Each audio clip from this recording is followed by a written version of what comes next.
They actually lowered them again at their last board meeting for the fourth time in a row. Taxes on my house are awful. That's for the PowerPoint that's going to be starting after I do the introduction. I'm excited to see this. It's all about the Boardman Crossing. Yeah, I'm excited to see this. Connie's gonna be over there, right? Okay. All right. Okay. So we're gonna call this meeting to order. We apologize for a few minutes late. We had some coffee issues this morning. Could you please rise for the Pledge of Allegiance? I pledge allegiance to the flag of the United States of America and to the republic for which it stands, one nation, under God, indivisible, with liberty and justice for all. Could I have the roll call, please? Horn, Here. Heeman, Here. Tillman, absent and excused. Kazem, Here. Underwood. Here. Approval of the agenda. Is there any? I'll make the motion. Support. All those in favor? Aye. Aye. Is there any conflict of interest? Seeing none. Public comment. Is there anybody that wishes to make a public comment at the beginning of the meeting? Seeing none, we're going to move right into the workshop, and I'm going to have Brad introduce what's going to happen. Okay, this morning we're going to be talking about all of the corridors, the traffic corridors within the county that have high congestion or high volumes. We're going to start with some history of the Hammond-Hartman corridor and the bridge crossing, sort of to say this is our main capacity focus right now. So we'll go through that, and then we're going to have a GIS map up, and we're going to start talking specifically about where we realize that there are extreme high volumes within the county and where we're noticing some congestion. So this will be a two-part deal. We're going to let the consultants come in and talk first about the actual bridge crossing that we've been talking about, and then after that we'll take a little break, I believe, and then we'll move into the corridors. And then when we talk about the corridors, we have Steve Deering. He's a traffic engineer, very well-respected traffic engineer, and he will be able to tell you guys a lot of information about that. So at this point, I'm going to turn this over to Bill and let Bill kind of introduce his team and tell you what's going on with the crossing project. Good morning, everybody. I'm Bill Zip with OHM Advisors in Livonia, and we are under contract to the Road Commission to develop currently to develop the environmental assessment for the river crossing. I wanted to introduce my team. They're a very strong team. First, as he said, this is Steve Deering, traffic engineer for OHM, very well respected, tons of career in modeling and all traffic aspects. In the back is Todd Davis. Todd is with WSP. WSP is very nationwide, specifically on this case for, Todd is a planner, and he's a NEPA expert, National Environmental Protection Agency, or I always get that screwed up. Sorry, Todd. NEPA. Todd is very well versed, and WSP is a nationwide expert in that. So what we'd like to do is first give you a brief history of the crossing. It goes way back, and we want to give you that history, and then we're going to talk about what we're doing now. Todd will talk about the NEPA process, and then we'll move beyond that to as your desire. So I'm going to turn the floor over to Steve, and he's going to give us a history lesson. So. Thank you again. The name is Steve Deering, and I'm a senior technical leader for OHM. What was interesting when I was first asked to kind of put together a history or chronology of what was happening, I thought I knew. I knew that there had been an environmental impact study, a EIS, that had been approved, but when it was time to go after permits, for whatever reason, everything fell apart. But I found that the job didn't really start as an EIS. So if you could go to the next slide, please. The next one. Actually, Excuse me, you used an acronym, EIS. Could you please tell the folks what that means? EIS is Environmental Impact Study. Thank you. The other acronym I'm going to use a lot of is EA, or Environmental Assessment. Okay, thank you. They are both of them environmental clearances. The EA, or Environmental Assessment, is considered less arduous or strenuous than a full-blown Environmental Impact Study, or EIS. So they both do the same thing. They provide an environmental clearance for a project. But again, they're different degrees or intensities of work or evaluation. So the job actually started back in the 1990s as an environmental assessment to do the replacement of the Cass Road Bridge as it sat as a one-lane structure over on top of that old hydroelectric plant. And the Road Commission hired a consulting firm to help them with that process. They got going on it. And within a relatively short time of starting, it morphed. So it was still looking at doing the environmental clearance of the Cass Road Bridge to replace it as part of the removal of the dam, but also look at a new crossing of the Boardman River. And that process led to the alignment of Hartman-Hammond. The process was followed. They got almost to the bitter end, and one of the things you do with any kind of an environmental clearance is you have to have a formal public hearing at the end to present the results. And as a result of that public hearing, the regulatory agency said, this really isn't an EA. You really should have been doing an EIS, which is the more strict and stringent. So they stopped that, and it took another 2 years to provide the additional information and evaluation and analysis to get it into the form of a EIS, which then resulted in a record of decision that was issued in 2002. So, I want to make this as an important point because people are wondering about, if you're bridging the river, where should the bridge be? How high is it going to be above the valley? Well, at the time this was all being done, that stretch of Hammond Road from Keystone to Lafreniere had not been built. So if we can go to the next slide, this is what that original, starting out as an EA, ending up as an EIS, this is what it was suggesting. And I still have not been able to resolve whether the dollar figure was construction only, but I suspect it was based on some of the other numbers for different alternatives. They were basically construction only numbers, so I'm thinking this was also. And if that's the case, it does not include design, construction engineering, or most importantly, right-of-way. Anyway, the idea is that its intersection with US 31 was going to be opposite Silver Pines. It was then going to proceed to the east, but it was going to swing to the north to get back onto the Hartman alignment. That was going to be achieved west of Draca. The original concept was for a 4-lane boulevard from 31 to Cass. Then it was going to go over the railroad tracks on the east side of Cass at grade. It was going to bridge the river as a 4-lane structure. It was going to be pushed way, way down into the valley. And it was going to basically just bridge the river with a 200-foot span. So they were minimizing the bridge. And as a result of that, it was going to have a lot of embankment placed in the river valley to minimize the length of the bridge itself.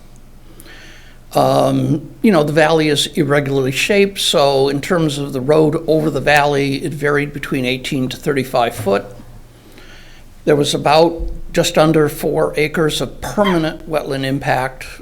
The wetland impacts were greater than that, but some of it was construction only that could then be restored. Once it got over the river, it was going to go up to Keystone, and it was intended to cross the Keystone Railroad, the railroad immediately east of Keystone, at grade, right at the top of the tracks. That's when it was supposed to cross there. Then as either a 4 or 5 lane road, it was supposed to climb up to Lafreniere. And what I found really curious as a technical kind of geek is they were assuming a design speed of 70 miles an hour, which is like freeway. They were designing a freeway, as opposed to logically wanting to post a speed limit as 55. So then if you can go on. It started out as an environmental assessment, ended up as an environmental impact study. All of the environmental clearance processes require public input, and most of the public outreach was by way of a citizen advisory committee, invitation only. Once the EIS was finalized, the Road Commission actually got into design. They hired a firm, a couple firms, I believe, a partnership type thing. They started the design, and they got to a point where they could start looking to the resource agencies and asking for permit applications. And that's where everything just kind of ground to a halt. Not that all of the permitting agencies refused permits, but many of them did. And they were the really important ones. So basically the project ground to the halt. And as far as I could tell, looking at the record documents, the correspondence that are in the Road Commission's files, it appears that almost all of the objections were because the permitting agencies did not believe that the public participation was robust enough. They don't believe that the outreach to public comment was sufficient to have informed the decisions on whether this was the best alternative. And basically because of that, no permits, we're not in a position to be able to build, and the project basically died. So that's kind of that time frame. Time passes, the Road Commission's dealing with other issues around the county, but the idea of this being in the forefront of your mind remained because it's a big piece of the puzzle for the network that represents Grand Traverse County Road Commission. So with that all said, you commissioned a east-west corridor study. At that point, you hired our firm, OHM Advisors, with our team. And one of the first things that we did in looking at this, we went and found out enough that the older effort failed because of public participation issues. So that's why the east-west corridor study put public participation in the forefront. We used local advisory groups, which I'll talk about a little bit later in a different slide. We had public workshops, we had interest group workshops, we did some survey work with citizens, we had a dedicated project webpage, and we also did media outreach, all of which was intended to make sure that the environmental clearance process, which so strongly focuses on public participation, was being met in all regards. Next slide, please. So it was actually the public participant process that helped us identify the fact that east-west mobility is a big deal, but there's also these other public concerns about what are you doing in the meantime? What are the low-hanging fruit? You should be fixing this intersection, or what about that stretch of road? Above and beyond the broader grand vision kind of things for the network. And so what the project team did is we actually identified a whole list of potential projects that would represent improvements to both safety and mobility, mostly focused in the corridor that would serve east-west traffic. And the next slide shows some of the things that we were able to do. So these are improvements that were coming out of the East-West Corridor study, and we stratified them into short-term, medium-term, and long-term. And all these check marks represent things that are pretty much done or about to be done by the Road Commission. We recommended signal optimization. That was a great thing. You got it done. Then you went a step further and put in Scoot, which is a automated system that helps keep signals optimized in close to real time. So you didn't just retime those old pre-time controllers, you actually put a system in to help them react to traffic shifts. So that was above and beyond. That's what Scoot is. It's an adaptive traffic system. And then you've got all these different intersections that you've worked on and have completed. So you're well down over half that list in terms of being able to make an impact on these locations.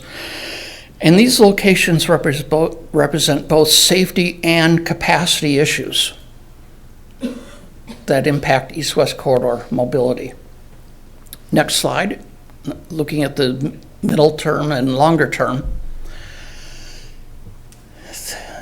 The East-West Corridor study said, in addition to this, you might want to look at improvements to South Airport Road. And we identified two large segments where our thought was maybe a 4-lane boulevard would work. Also, a stretch of Keystone from Hammond down to Cass. Maybe that needs to go from its current two-lane road to a 5-lane. All of these require some sort of an environmental clearance. So the Keystone piece was actually looked at with the subsequent study to East-West Corridor study, which was the Boardman River Crossing PEL. PEL stands for Planning and Environmental Linkages. So that Keystone was looked at, and it was rejected because of the impacts. Keystone runs parallel to that railroad track. So if you want to widen that road, you have to do it entirely to the west where all the houses are. So if you want a 5-lane Keystone, you're looking at buying up and knocking down almost every house along that stretch. And that was considered an unacceptable impact, and so that was taken off the table. It's not that you can't buy properties to widen roads, but just the magnitude of how many you would have to take put that kind of off the table, so to speak. And then for the other pieces of South Airport, that is now part of this environmental process that we're in right now. We're not only just looking at Hartman-Hammond. South Airport is still on the table as an alternative. And then we look at, so all of those medium terms have been addressed or are about to be addressed. And then finally, looking at the long term, we recommended that you look and try to evaluate that if you are going to have a new river crossing, where should it be? And that's what that PEL was all about, and that's done. And then we were saying that you have to undertake an environmental clearance of whatever the preferred alternative is, and that's what we're doing literally right now. So of all of these short, medium, and long term, you pretty much have got them all in the bag except for a few short term that you're still working on. But you're well on the way of satisfying every recommendation that was in that corridor study. Next slide then, please. Again, public engagement was the end-all be-all of the East-West Corridor study. And that carried over into the next study, which was the Boardman River Crossing Planning and Environmental Linkages study. So that took about 3 years. And we had a local advisory group, and we couldn't put everybody invited on one slide. For example, we'd have to name all of the townships That's a long list. And it was townships essentially in Grand Traverse County, but also some of the neighboring, like in Leelanau County, that would be part, within the impact area of our evaluation.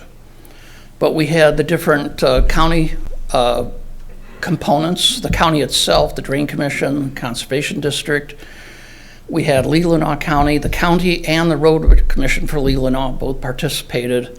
We had all the townships, we had the villages, the city, and then a whole variety of groups, Disability Network, Groundwork Center for Resilient Communities, Norte.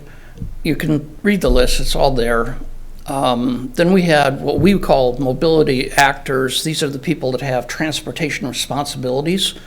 Obviously BATA, the airport, and even though it's a private not-for-profit, TART, because of how the regional trail system is and truly is a mobility feature for this area, we wanted to get them involved too. And then, the other government type agencies, the Intermediate School District for Traverse City, Northwestern Michigan College, and of course the Grand Traverse Band. Next slide, please. In addition to having those as our local advisory group, we also then outreach and had detailed conversations in a workshop setting with all of your EMS providers, BATA, the school district, the Park and Trails folks, and the Conservation District. And then throughout all of that, we were then also doing open houses with the public. So we had a series of meetings with that. Next slide. It is an environmental clearance, so you can't only just look at traffic. So this is all of the types of criteria that represented the scorecard. And we developed this first before we even started looking at alternatives, because the idea is you got to figure out ahead of time what you consider important before you start saying, well, I like this versus that alternative. That makes it sure that you don't try to adjust the scorecard to favor something you might have a predisposition for. So, wetland impacts, fragmentation of forests, consistency with master plans, looking at potential impacts to like conservation easements, and of course we have railroads on both sides. So what did that look like in terms of trying to figure things out? So again, this represents everything that was evaluated during the Pell. And if you can go to the next slide, this is what we came up with. The costs are still being looked at. They're being refined all the time, but they are intended to be all inclusive, including right-of-way and the design and construction engineering. We're not yet at a point where we can say for sure where the intersection of 31 is going to be, but it's either going to be opposite McCrae Hill. McCrae Hill actually intersects US 31 twice. This would be the northern or downhill intersection of McCrae Hill. And if not that, if you think about that road, when you start back toward Chum's Corner, then it's nice and flat for a while, then it starts to dive. Well, it flattens for a little bit, not really flat, but it's a lot less grade before it dives again. The first dive is actually where Silver Pines is. And although the original study started in the 1990s was looking at that, that would have been a really interesting design because the 31 is so steep. If, for example, you put a signal in there, how are people going to stop on a snowy day when the signal turns red on them?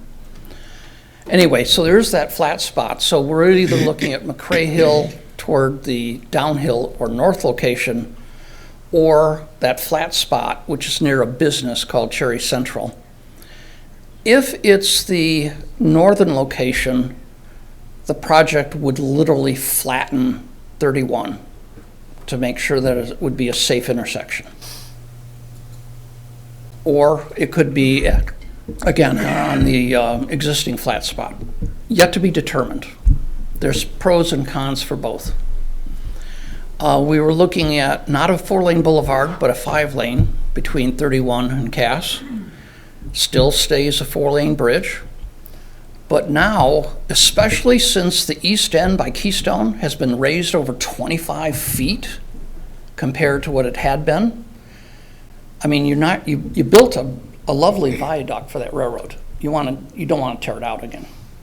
So that's a fixed point in elevation, and once you start looking at the grade of over one railroad and at grade for the other railroad, you're almost driven to the point where the bridge has to stay high. You can't really push it hardly down into the valley at all. And that being the case, that actually helps on the environmental side, because you can do a bridge with very, very few piers that go down into the valley, which means you minimize the impacts to the wetland in the valley. And it's going to be a very long bridge, somewhere around 2,000 foot. And the fudge is depending on how you want to structure the abutments. It's, I think at its lowest, it's like 68 foot over the valley, but then it's going to be on a constant grade up toward Keystone. So 70 foot, we say generally, but there's spots where it's going to be even higher than that over the valley.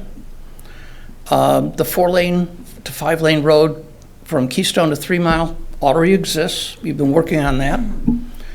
Railroad tracks next to Cass, cross at grade. We're going to, of course, continue the use of the railroad bridge near Keystone. And it was just ludicrous to do a 70 mile an hour design. So, what's reasonable? 55. It's going to be posted 55. The excess associated with design speed just translates into cost. And you don't really need that kind of cost for this type of a roadway. And because of how important this was, we felt it was super incumbent upon us to make sure that we had really good coordination with all of the associated agencies, whether they were resource or permitting. So we reached out to Michigan DNR, Michigan Eagle, US EPA, Fish and Wildlife, Federal Highway. We had both the region and the TSC from MDOT involved, as well as their environmental folks. And when the PEL was finished and submitted to the coordinating and review agencies, we got letters coming back that basically said, Michigan DNR and US EPA, we agree that Hartman-Hammond is the reasonable, locally preferred alternative for a new river crossing. And all the other alternatives you had been looking at, including crossings near where the old Sabin Dam was, or using the Cass Road Bridge as an alternate, those you've justified not doing that. So those fall by the wayside. Going forward, you can carry the Hartman-Hammond as one of the alternatives. The other alternative for a build condition will be South Airport. And then we also received letters from Federal Highway and MDOT basically saying, okay, you did what you're supposed to do. The PEL meets all of the requirements of the NEPA process. And so, yes, you can move into the formal environmental clearance. And I think with that, Todd is going to start talking. And he's going to describe how, I believe, Federal Highway and MDOT agreed that it need not be an EIS, the really stringent environmental clearance, but instead could be just a EA, which is still important, but not nearly as strict.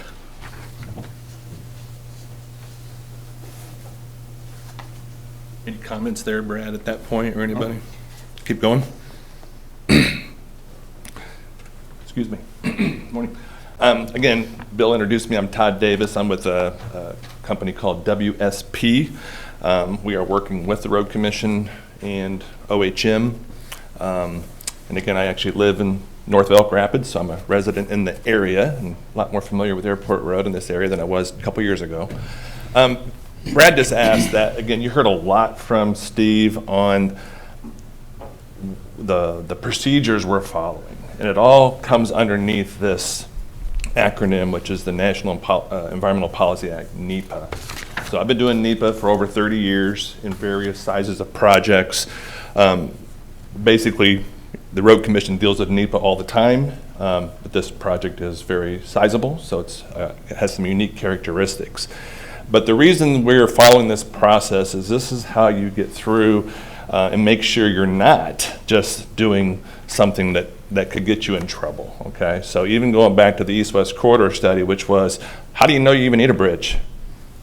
If you had, what if you improve every road around, which Steve described, do you still need a bridge? And with the time frame that we looked at, 10 years, we came up with a lot of interim projects, which the Road Commission has already completed or in the works of completed. But if you look out, 20 more years, 30 more years, this area is still growing. And as a result, in the time frame it takes to get a bridge of any significance built, the recommendation was to move forward with this study, okay? So essentially, the reason NEPA works here is that it requires, and the reason it's here is federal agencies, requires them to assess environmental effects of actions prior to making decisions, okay? So an action includes funding, which is what kind of usually comes up as well. If you're using federal money, you have to have NEPA.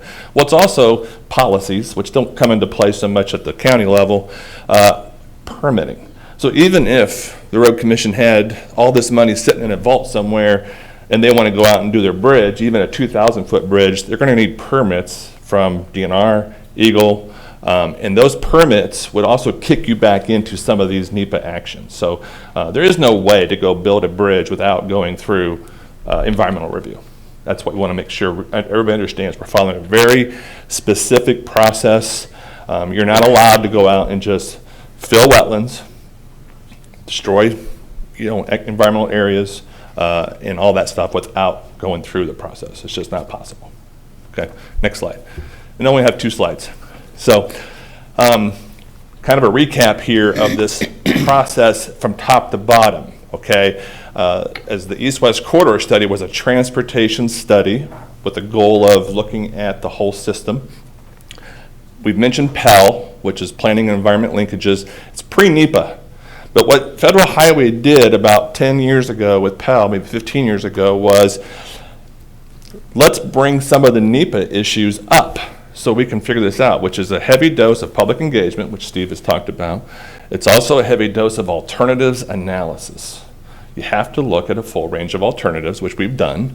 And you also need to develop your purpose and need, which we've done as well. So those are very big outcomes from the PEL, which get carried forward into NEPA, which is designed to help streamline NEPA a little, because we are under a 12-month clock to complete an EA, environmental assessment, okay? So what goes into the environmental assessment, the key pieces of what we're doing is public engagement. This counts too. We're going to do a lot more once we get a little further in.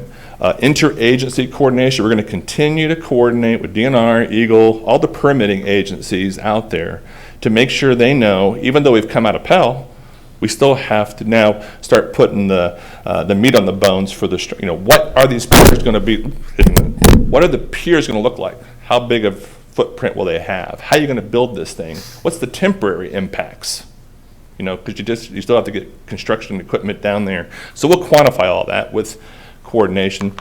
We'll update the purpose and need.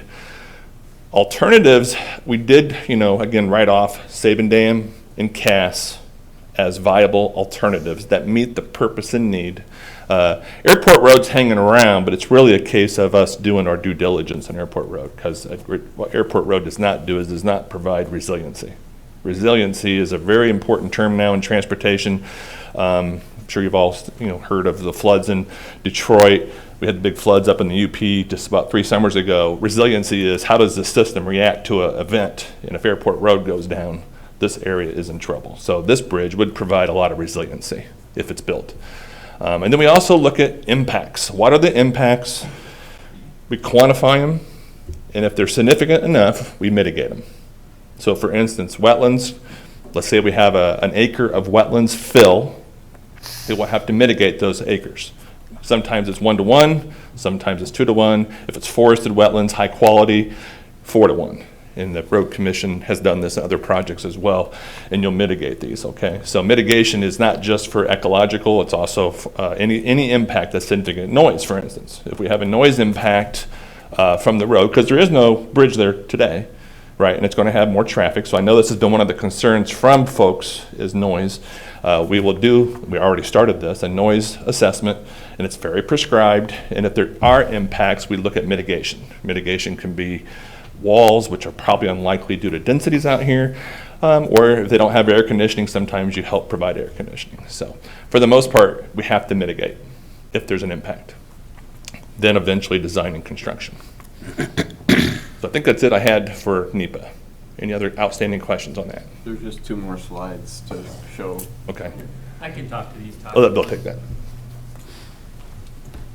Recognizing how big this project is and how expensive it is, we've been encouraged by everybody to look at how we're going to build it. How can this be built? So we've come up with a phasing plan. There's 6 phases, as you see. 4 of them are construction. The first one is we're recommending the Keystone Hammond Roundabout, and that also includes a little bit of fill at the west end of Keystone, because it drops down, but they're in that first plateau, there's no wetlands. So we can fill that mechanically stabilized earth walls to minimize the impact to the adjacent properties, and then end it at an abutment for the bridge.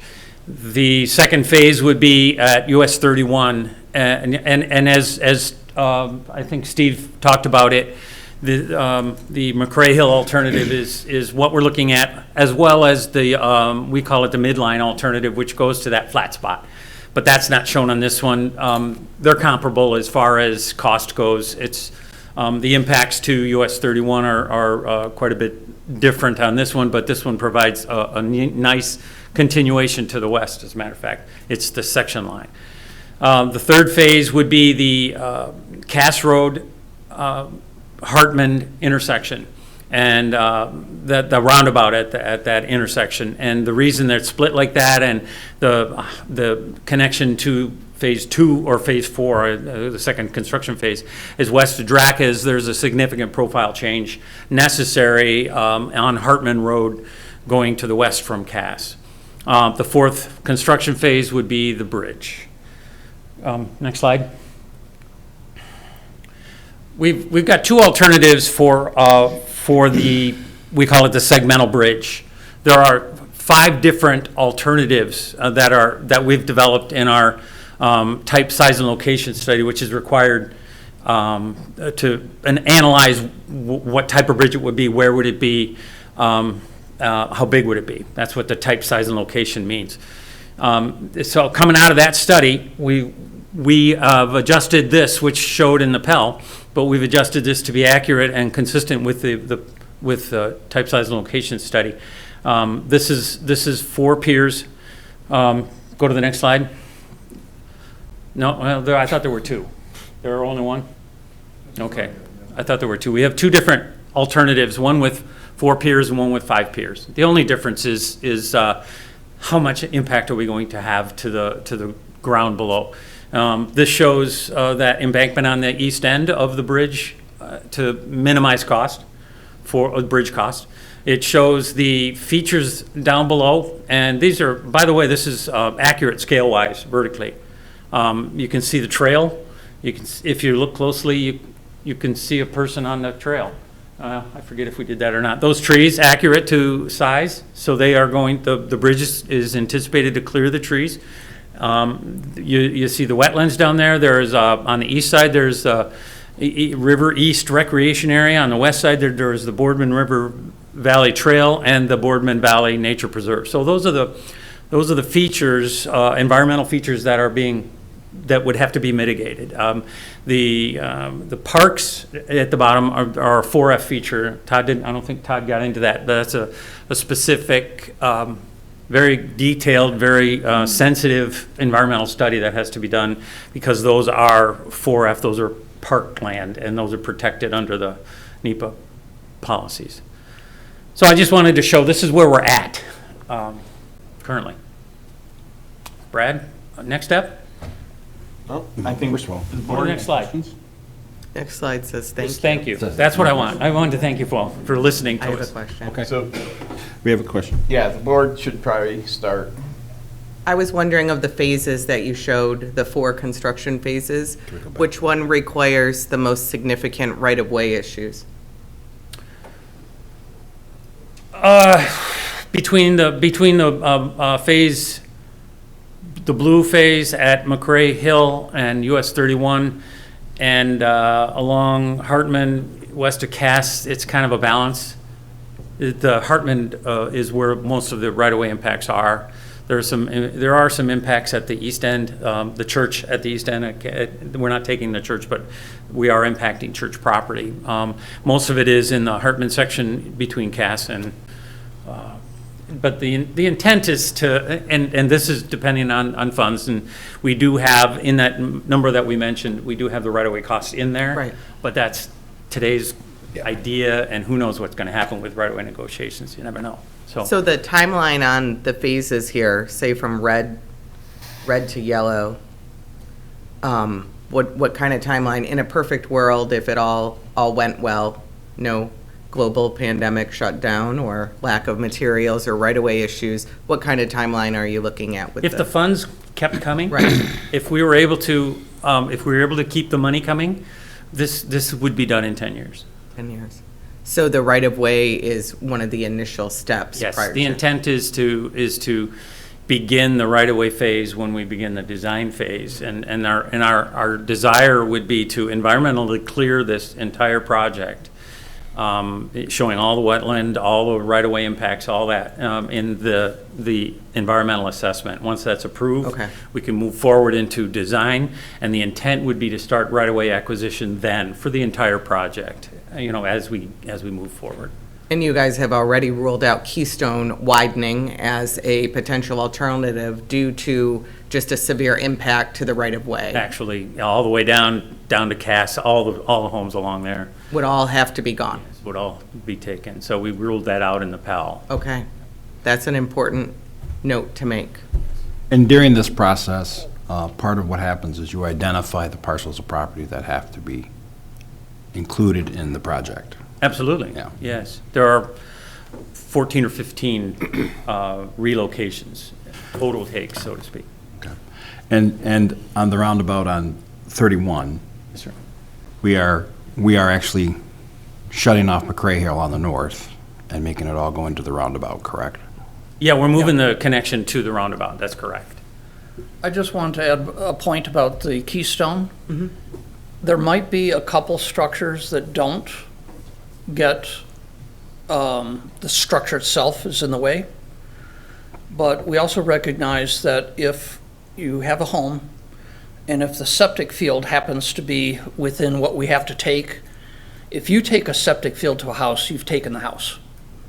So maybe the house could survive, but you're not going to want to live in it if you don't have a septic field. He's talking about what Alyssa's question Right. was, Yeah. down south of Hammond Road, yes. I think that that's one of the more important things to kind of get out there too, is just reiterating that these alternatives have been looked at and looked at again and again and have reasonings as to why. And the Keystone widening is a right-of-way issue. I know that there's also issue for parallel runoff of contamination into the river and things like that. I realize that there's environmental reasons why Keystone is not a viable alternative. And then I think probably the most important thing I heard today, no offense to you because it was from Todd, but Airport Road does not provide resiliency. Yeah, that So is I think one of the that that's biggest- a critical thing to talk about is why these alternatives, I think all of us know why this location works, albeit with caveats, as you know. But these alternatives that I keep hearing mentioned over and over have been studied and studied to death, and it shows that there's these significant reasons why widening a keystone and use of South Airport Road are not viable alternatives to the east-west mobility issue. Absolutely. And I want to add something about South Airport a little bit more. I forgot to mention it while I was doing my formal presentation. So South Airport is still considered an alternative that we are looking at as part of this environmental assessment. However, you think about the right-of-way that the Road Commission currently owns along South Airport, and it is irregular in width. We've identified a couple locations where you literally just have from back of curb to back of curb, and everything else is in easements. Well, that's like 60, 65 foot. To do a 4-lane boulevard that would have a wide enough median that you can deal with trucks, because it's all commercial through there, you're talking about needing a right-of-way of 180 feet. And if you only got 60 foot, that means you're buying another 120. And we looked at whether it was possible to try to thread the needle, but then you're starting to impact both sides. And when you start looking at the value of impacting both sides, it was actually easier to shift the road entirely one direction or the other, but that means you're wiping out every single business for the whole corridor. So it's formally still part of the process. We are going to evaluate it, but we're going to document all that because I don't think Garfield Township wants to lose half an entire road's worth of commercial properties. So, And I don't think the business owners want to. well, there would be compensation due, without a doubt, but yeah. Yeah. You still got to build it somewhere else. Thanks, Steve. Any other questions? No, he answered my question. The cost of, I've listened to people talk about the South Airport Road alternative, and they didn't like the number of our most friendly valley crossing.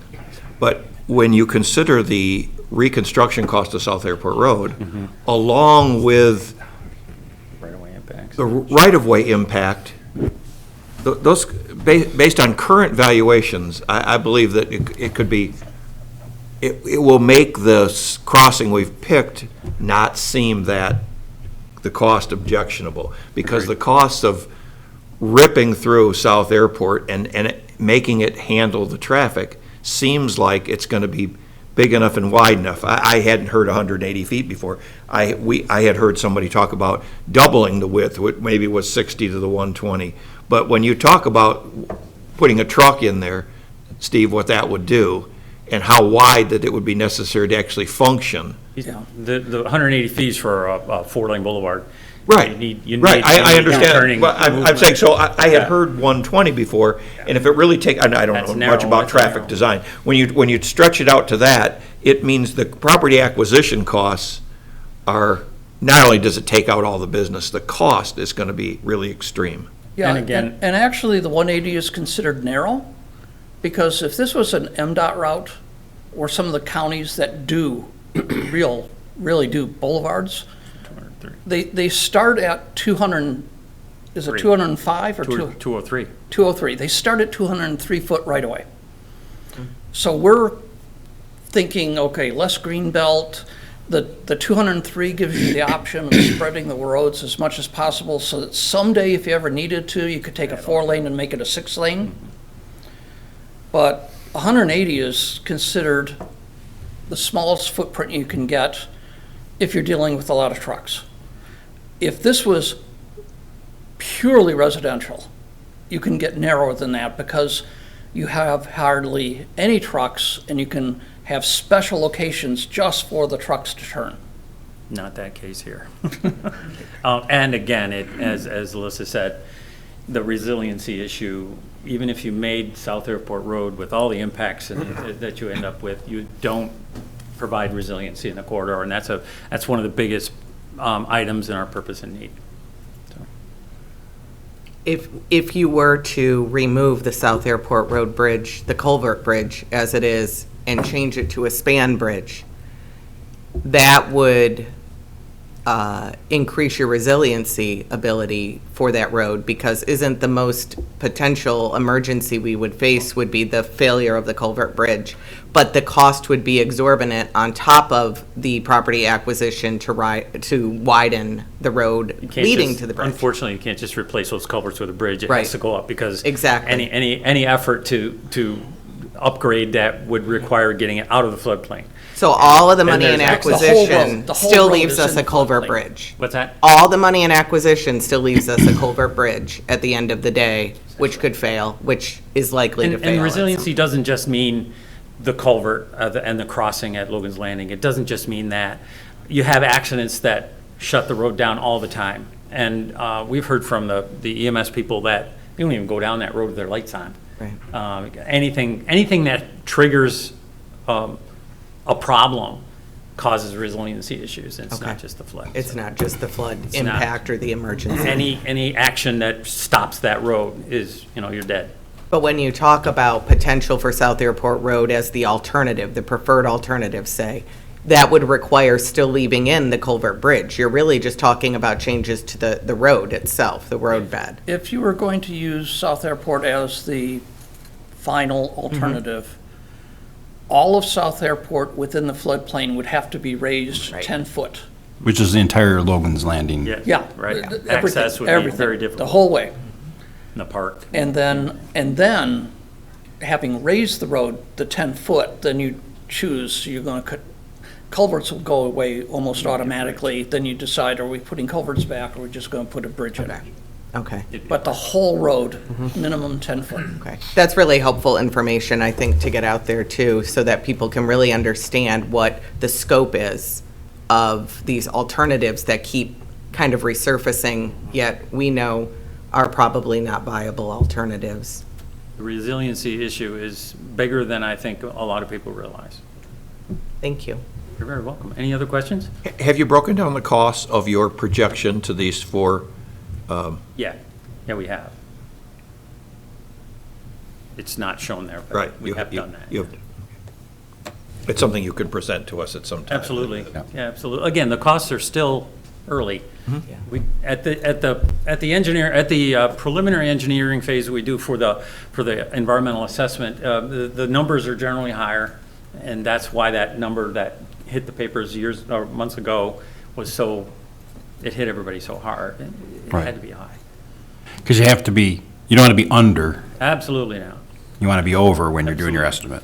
And there are so many things that we haven't looked at yet, and we don't look at until we get further into the process. I think that part was conveniently left out of the article. Well, they indicated it was road only, the bridge only. Yeah, and it was not. That was totally wrong. Yeah, so not only was information left out, inaccurate information was put in, which had a severe impact for everyone that is involved in this project. Correct. So that was a shame. It would be nice to see a retraction article yet.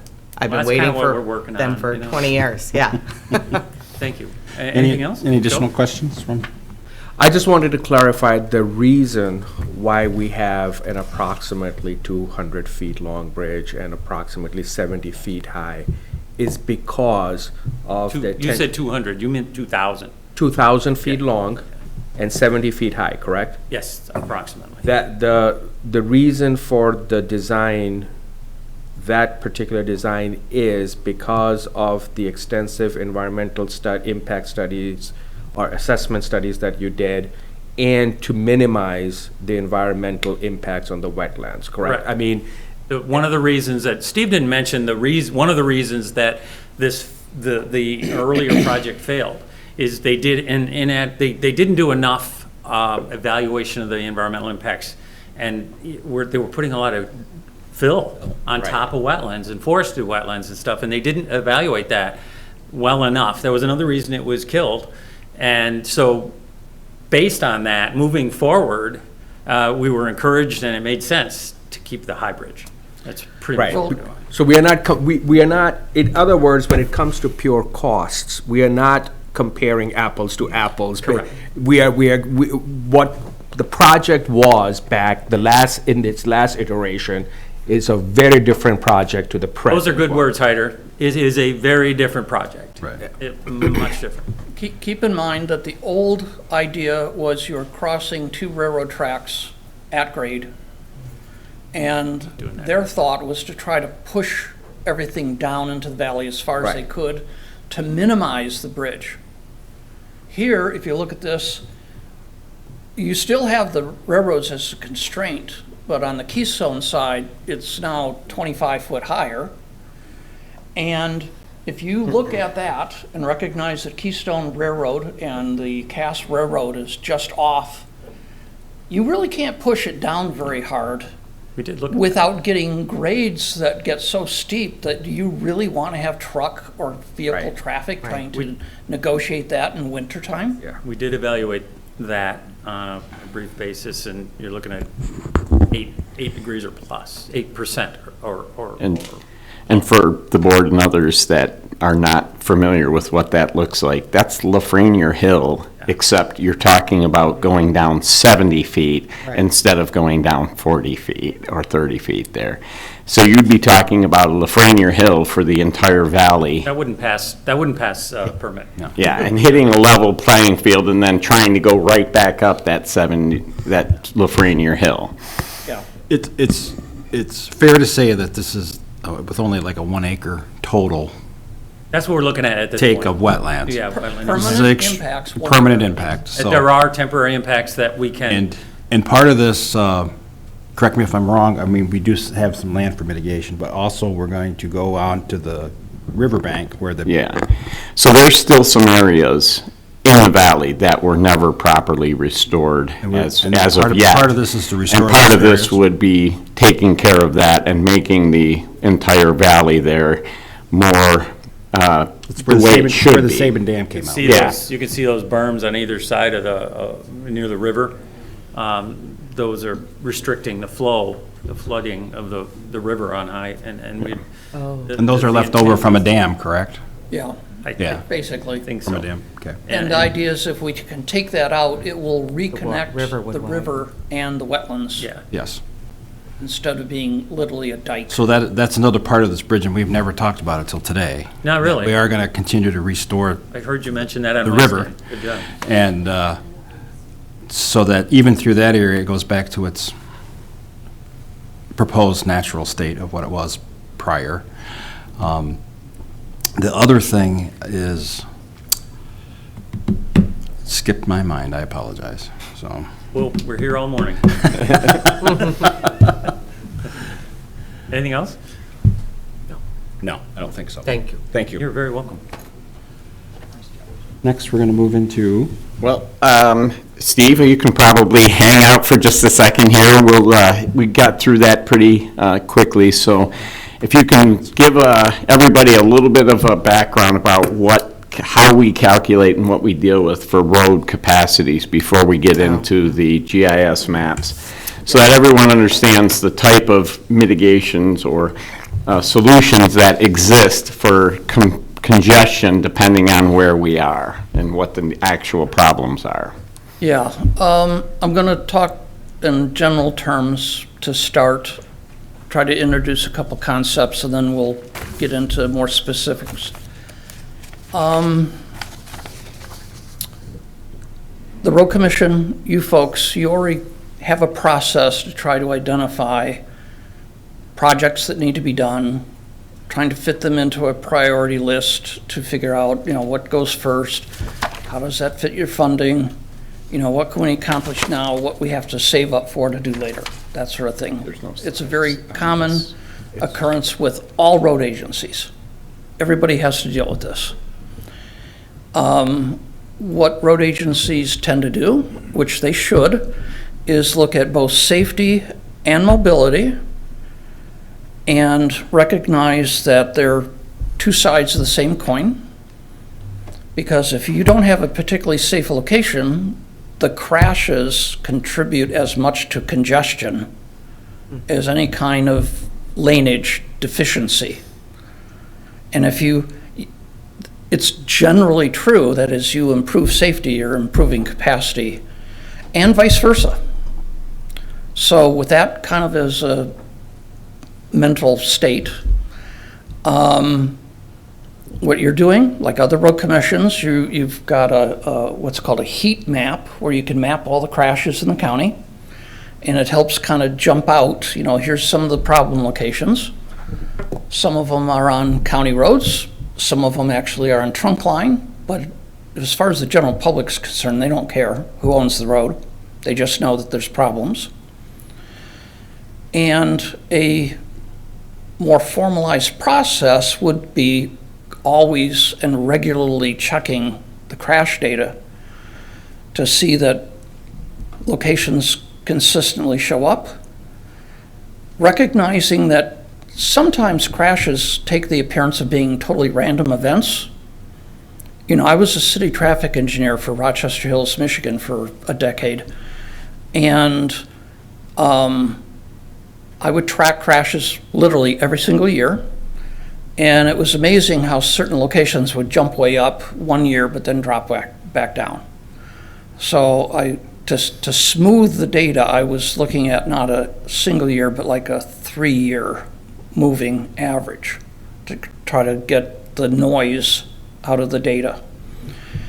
And you have the tools to be able to do this, so that's all great.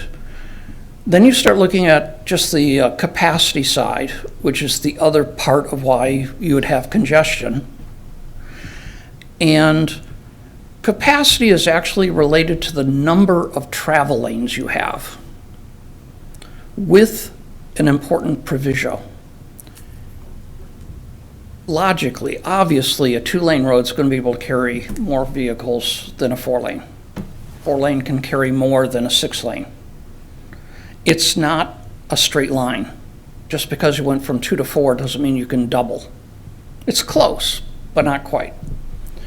And then the other piece to the capacity puzzle is how many driveways or side streets, and then you have all the turning moments.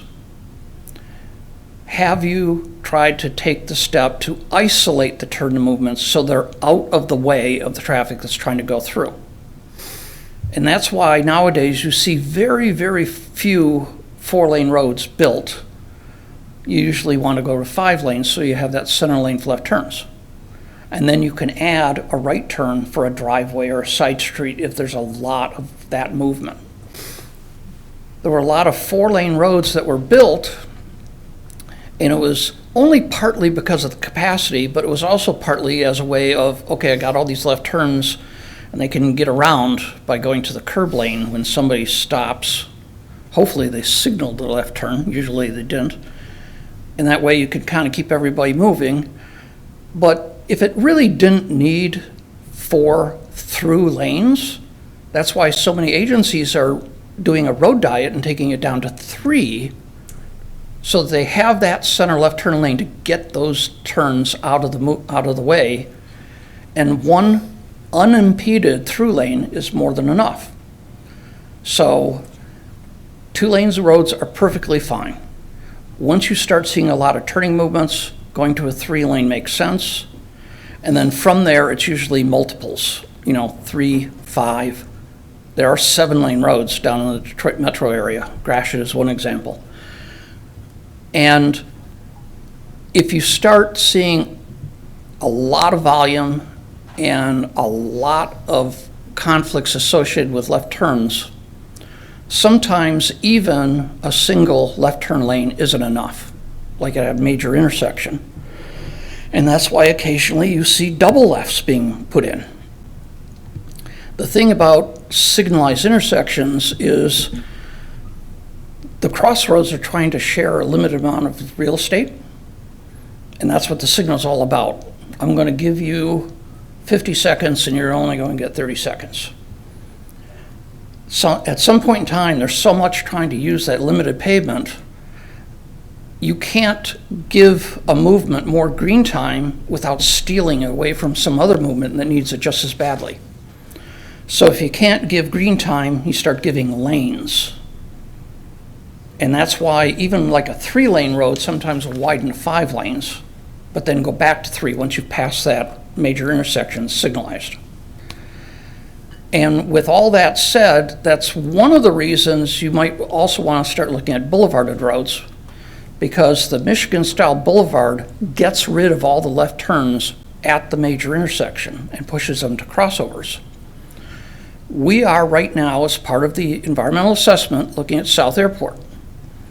And what our modeling is showing, which is based also on what our practical experience is that if you did not want to do a divided road on South Airport, you're going to need a 7-lane road with double Fs at select locations. On the other hand, you get rid of all the left turns and relegate them to crossovers, you only need a 4-lane boulevard. So a 7-lane is 3 travel lanes, undivided, but only 2 in each direction with the boulevard. And they have almost the exact same capacity. And the boulevard gets rid of head-ons, same direction side swipes, gets rid of a lot of the broadside right angles, that sort of thing. So a boulevard has a much safer cross-section than an undivided road. So as the Road Commission's starting to look at your capacity and congestion issues, it's going to be, okay, it's not just the volume, it's how many vehicles of that volume are sharing how many travel lanes in each direction. And in the jargon, we call that a volume to capacity ratio.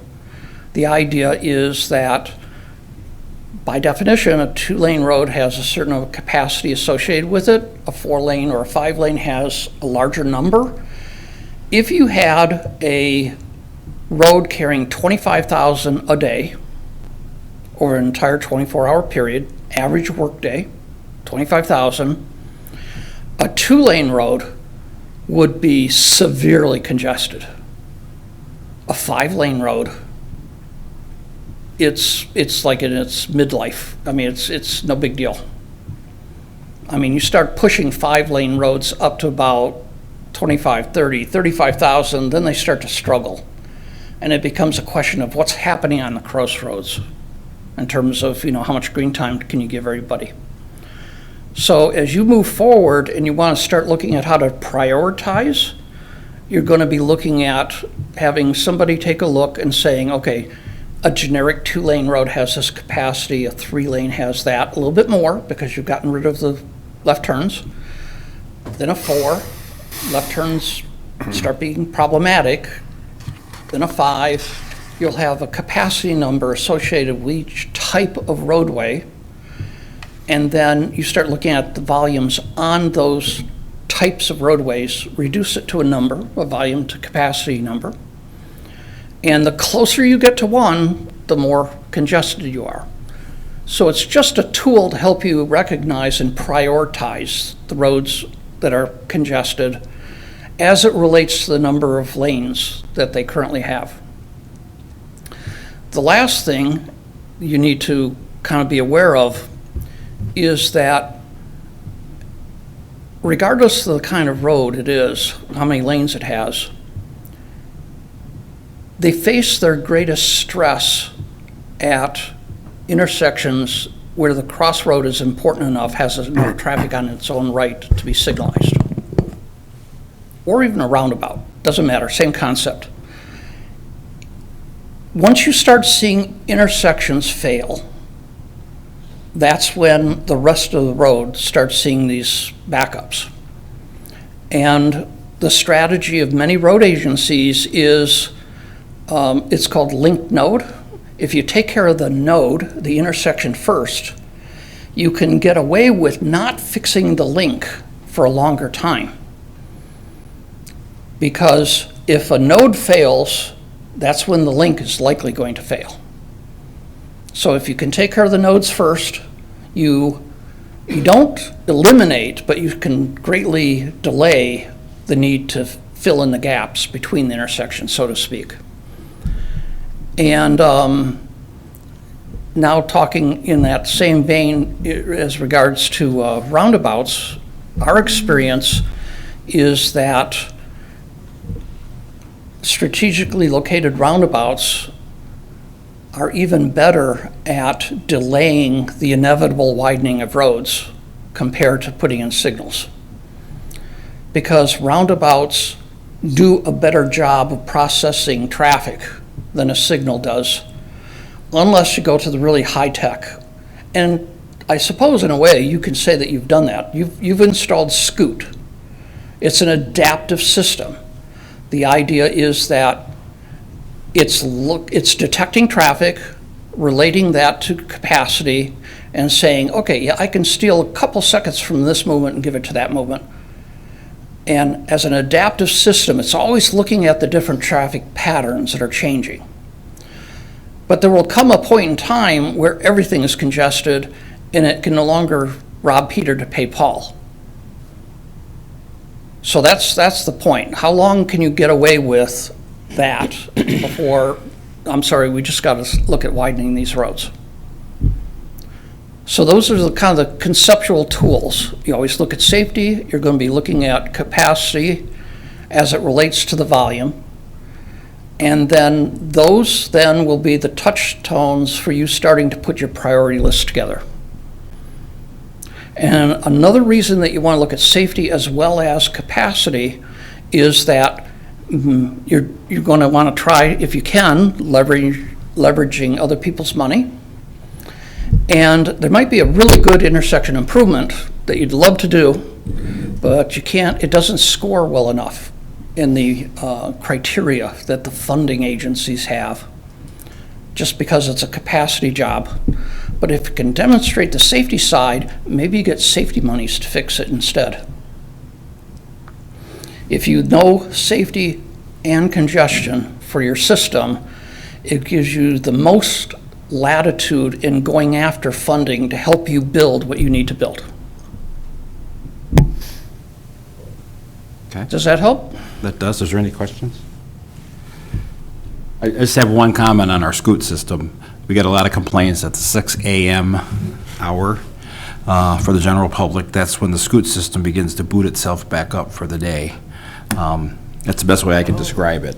And so, As they're going from individual signals, the Scoot system takes over to start timing it for the corridor movement. And so occasionally people will get stuck at a signal, waiting for it as it falls into the queue, so that everything is based on that 120-second maximum intervals. And so, yes, there are times that people will get caught at a light that will go red, and it may be It's setting. preliminary red, but it's setting itself up for the rest of that's the kind of a traffic public throughout the announcement day. on that one, so people understand what's going on there. Yeah, I'm used to Oakland County, I used to work for Oakland County Road Commission a long time ago. Rochester Hills, my old town, that was in Rochester Hills, so I'm very familiar with that. They use a different adaptive system called SCATS, but it's the same thing, different product, that's all. And they also used to let the signals kind of run free, but then they said, okay, as of this time of day, we're going to start it and slave everything. It's a system now. And those complaints, they said, oh, we're just going to run it all the time, Yeah. 24 hours a day. It's just simpler. So, is there any other questions? I think a 15-minute break would probably be good. There's coffee and refreshments, and you need to use the restroom. So why don't we go at ease for about 10, 15 minutes here. We'll come back at 9:30. Everybody can take a quick break if that's okay. Sounds good, thanks. I'll grab some napkins. I forgot my chapstick in my car, so it's very critical to go get my chapstick. I gotta use the restroom. Hold up the meeting. So this is specifically for Joe. It's not. Yeah, it's not. Did we lose, we just lost John? I know, that's what I was like. I think he only came for the bridge, maybe, I don't know. The thing I lost in my head was, we're doing this project. Totally understand. 30 inch. And I would like I don't know to, if you want to mention maps, just so they can check them out. Whether I will. I really would like a cost estimate of this South Airport. Okay, also, if anybody's interested, in the back, we have some maps up that show some of our higher congestion areas. Larry's going to be back in that area. That's what we want you to do. Buy those businesses, widen South Airport. Well, remember at that. Well, but why Last isn't that meeting. a that, why is, okay, you say this is so expensive. The alternative you want is far more expensive. Because that guy, remember that guy, Tim Lodge, the former, I think they turned off. No. All right, I'm gonna come. You better go to the bathroom. So now we're gonna actual numbers. Showing some actual, and then start talking about how we're going to address some of these. From what I understand, it's going to talk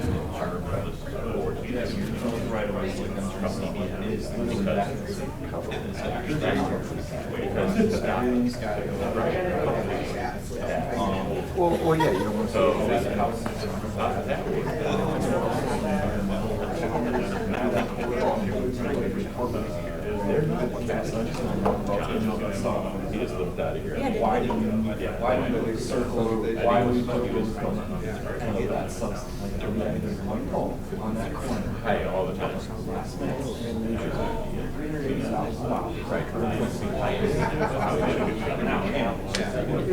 Well, they're going to go ahead and because you can't squish them on their properties anymore. That's like Most street. It's like, But the cost of that is not, it's not a great alternative because of the cost. I think we need a number on the cost. and that's what part of the whole. The other issue with it is it's not just today's cost. You're now taking that out of, in some instances, ever being another teacher. So that's a deduction in long-range tax revenue. To the school system and everybody else who has their hand out, the library and Beta, You name it. everybody, we take those off the rolls. It's a complex. and you're talking about infrastructure. Where they're gonna go? Yeah, well, business park, and or go east that way past Township, whatever. You have to extend sewer connections, water connections, I mean, you're not gonna put all those on septic. No, you're not. It's got all kinds of parts that are not gonna work smoothly together. Right, well, the facts don't matter. Right, right, those details don't matter. Right.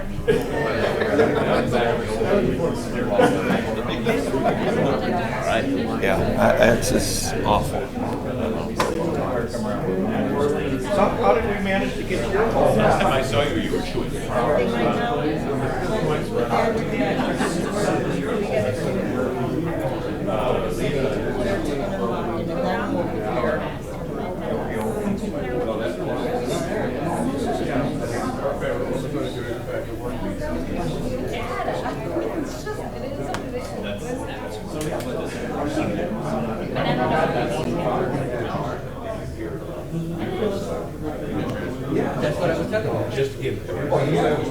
Sorry,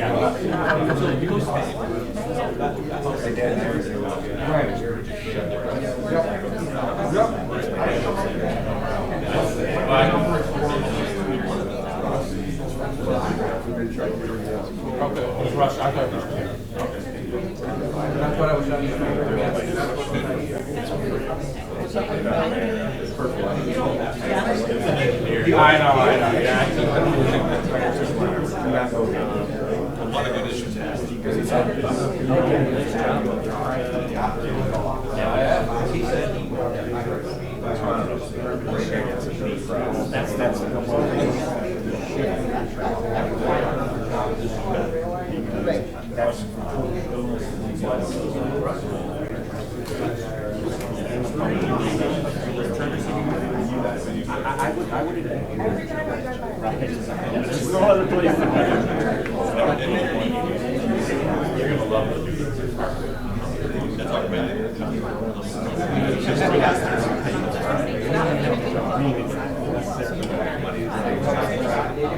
gonna be like 8. But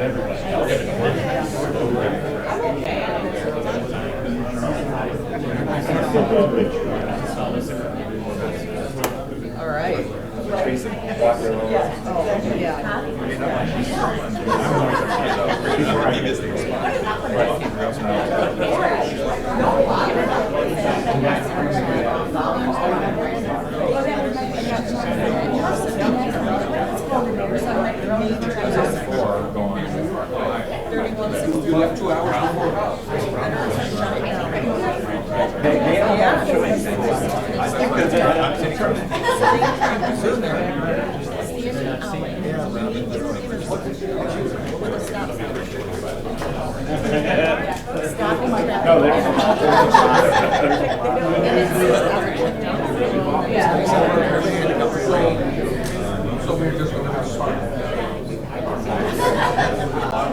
Boggles my mind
Everyone can buy all year round,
There's a lot of comments.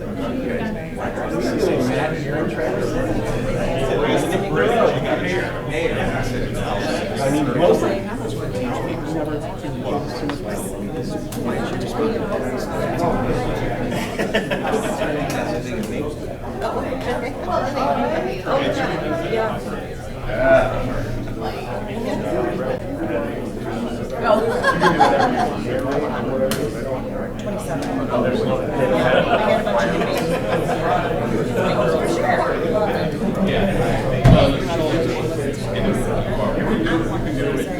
However it works between Rachel and you, go. I have to make, like, when we come back in the session, decision to be made yet.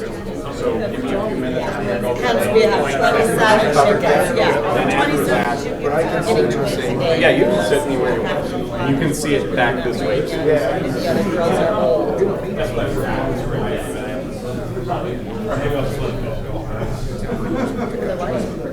Oh, yeah.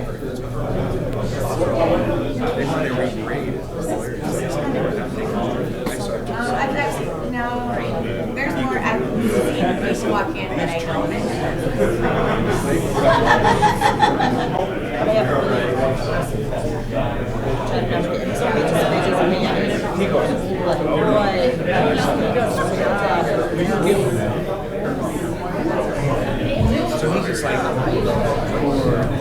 Yeah, there's plugs.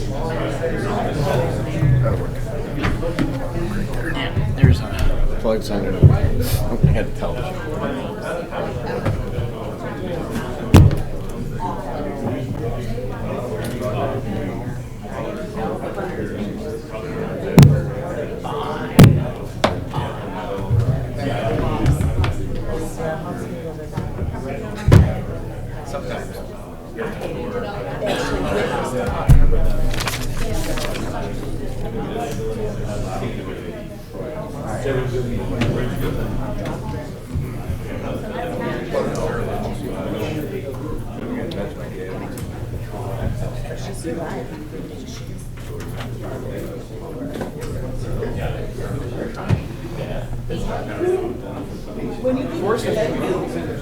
It's water?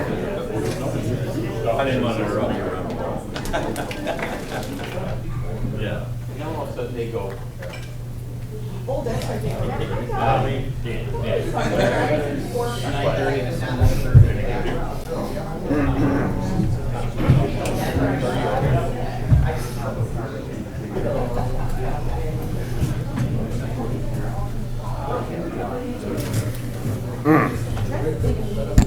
My sticky hands washed. Dana, I mean, I didn't get a extra napkin, and so it's like I ate it, and they were sticking to my feet, and the last thing I want to do is go, you know, in front of the whole audience, so I stopped eating it. Got done.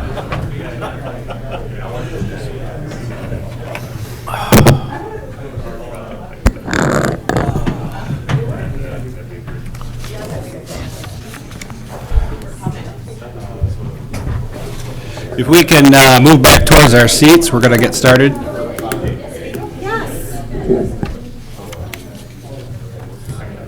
Are you gonna put up it's my favorite map, the one with all the colors. Yes. He went to the restroom. Well, I'll get you access to it. It's a great map, I really love it. I wanted to share it with my subdivision, like, Facebook page. He went to the restroom there. I love maps. These are not those kind of maps. They're not my travel maps. Yeah, exactly. I love, like, data and maps, like, I really do. Yeah. Oh my God. I paid for them. We paid for them. I drove the kids to Detroit, and this map was in the car. Oh. I put it in the car, and they're like, "What's this?" And I'm like, Yeah. It's a map. "It's a map." I'm like, All right, if we can take our seats, we're going to start back up again. exactly. Honestly, I don't know that I can Propel your power. with my eyesight, even with my you have to stop. So let's get back in order here. We're going to do a few cleanups here from this morning's presentation. One of the things I was going to mention there at the end is that while we're building this bridge, we're also going to be working with Public Works and other folks to help with their reliability and redundancy of services to the citizens here. So it's more than just a bridge that's going to happen when we come across that crossing. And there was a few other things that we were going to clarify. So one of the things that did get kind of skipped over a little bit here with this corridor improvement, we had a traffic forecast model built, which I think Steve can talk a little bit more about, but this project, if the bridge goes in, is going to handle over 20,000 cars a day as soon as it's built. And it's going to take 37% of the traffic off of Airport.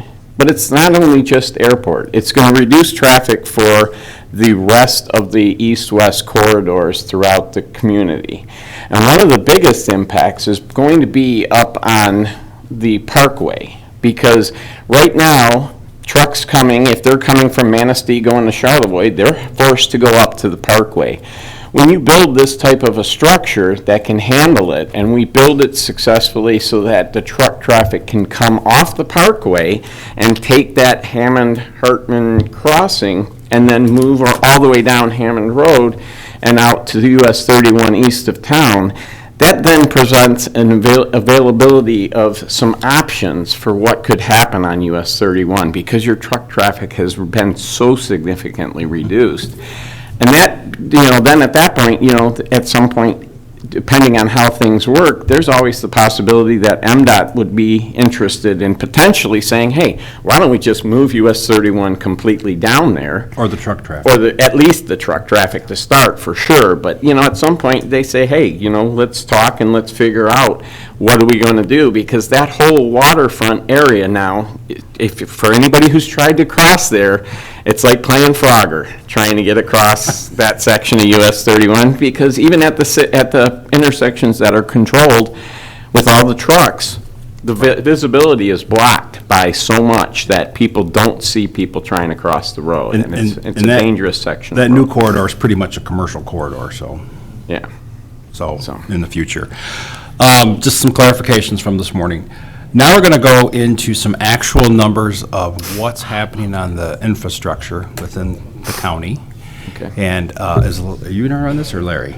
Larry's going to start. I think we're going to have covering. Larry starting this, and he's going to talk about actual numbers of vehicles on roads per day. Yeah, and so everyone knows, this is predominantly MDOT collected data from us, from them, and some other data sources that they have that they are able to generate these maps for us. So. Yeah, most of this data, obviously this data is from MDOT, but there are some other things and data gathering that we're doing right now. We do have some traffic counts that we're doing in-house, and we've kind of incorporated those. Also with Microphone. our GIS, we have incorporated the 2 lanes, 3 lanes, 4 lanes. So we've mapped those out to try to get it better, like Steve was talking about. If we want to have a 2-lane, what's the max capacity we want on that lane, so we can start picking out corridors that we want to work on, or corridors that we want to attack. So right now, it's just this is a map with land use behind it, so it's parcel data from the county, and it just has simple land use behind it: residential, agricultural, industrial, commercial. And the reason we put that on there is just because of, we want to incorporate some of the townships, their master plans, and just make sure that we're covering all the bases. The green area that kind of is wrapped around, that is the NFC, or I'm sorry, it's the adjusted census urban boundary. So everything inside of that is it's a different funding mechanism, and right now they're trying to figure out how to expand that a little bit more and how to stretch that out. And once the MPO happens, different funding will happen inside of those boundaries. Right. So that will end up being the MPO's active boundaries for where road projects are going to be focused. Yep, which is still under review right now.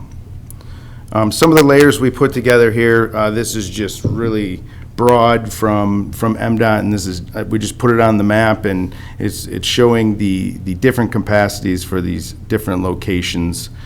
We have this, what you're looking at right now is not broken down by lane. It's just showing the whole system in its entirety.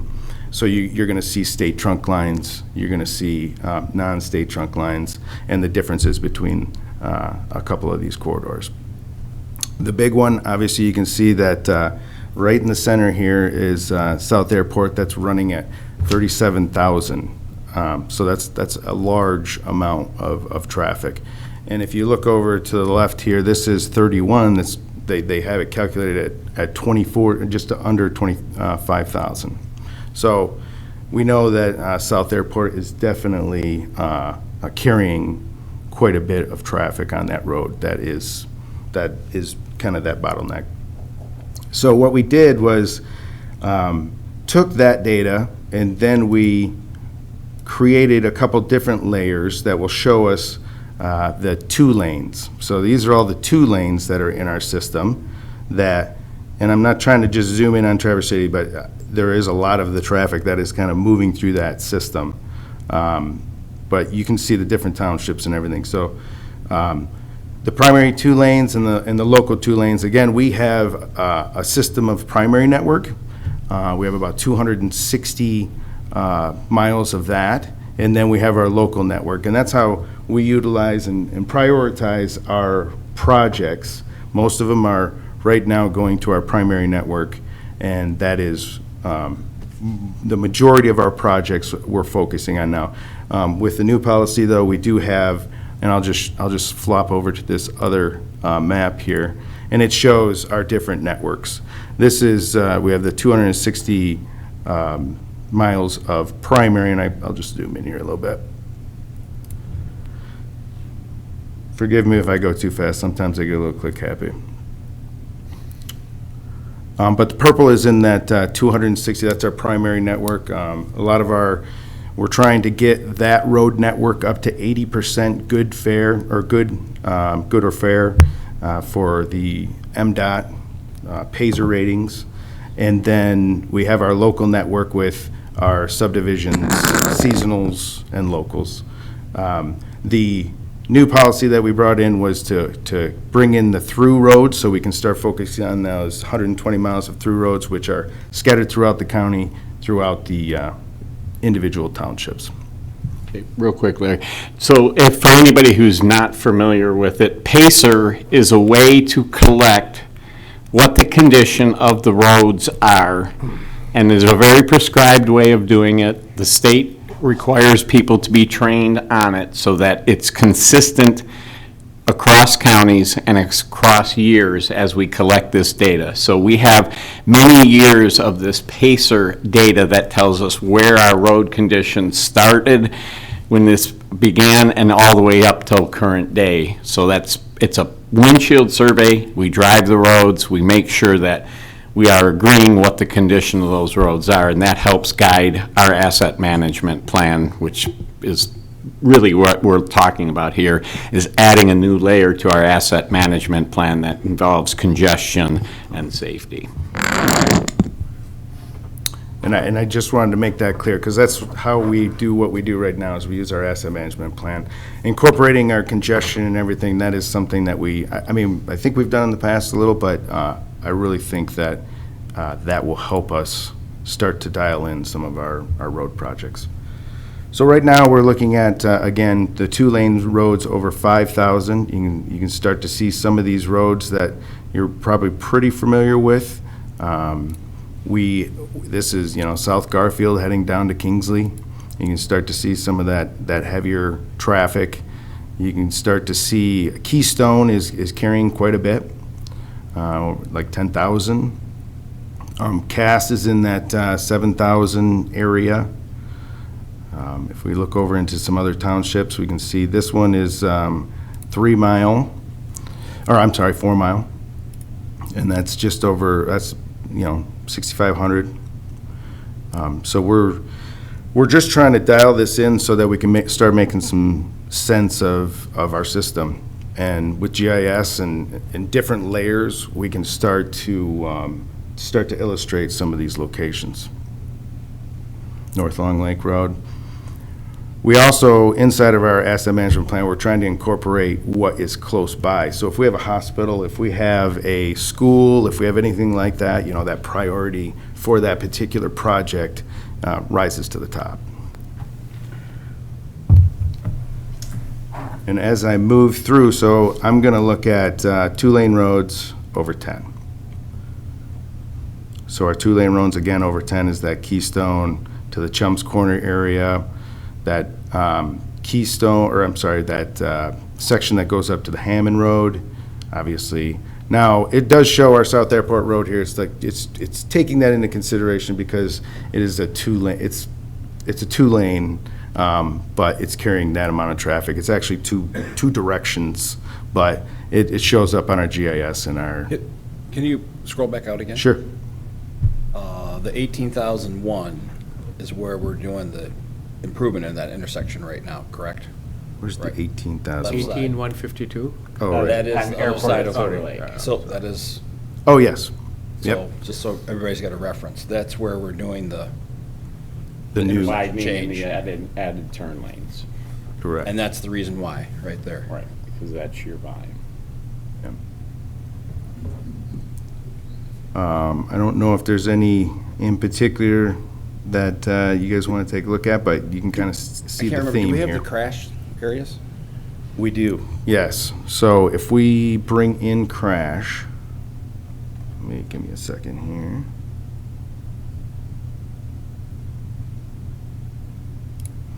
And this is pretty much the heat map that we have over there on the wall. I'll take out the parcels and you can start to see.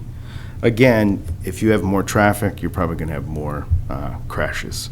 Larry, could you look at County Road 633 just for a number? Sure. Let's see. Let me get the 2-lane back in.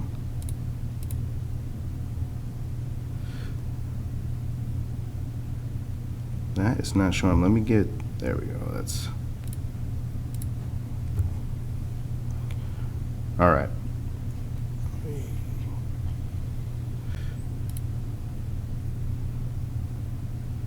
So right here's our ground. This is our 633. It's looking at just over, 3,500. 633, and then after Buckley there, it increases to 7,500 is the data that they have. Which stretch of 633 is that? Well, it's not, actually, this is not 633. This is coming into Yeah. 37. 37. Yeah. Yeah.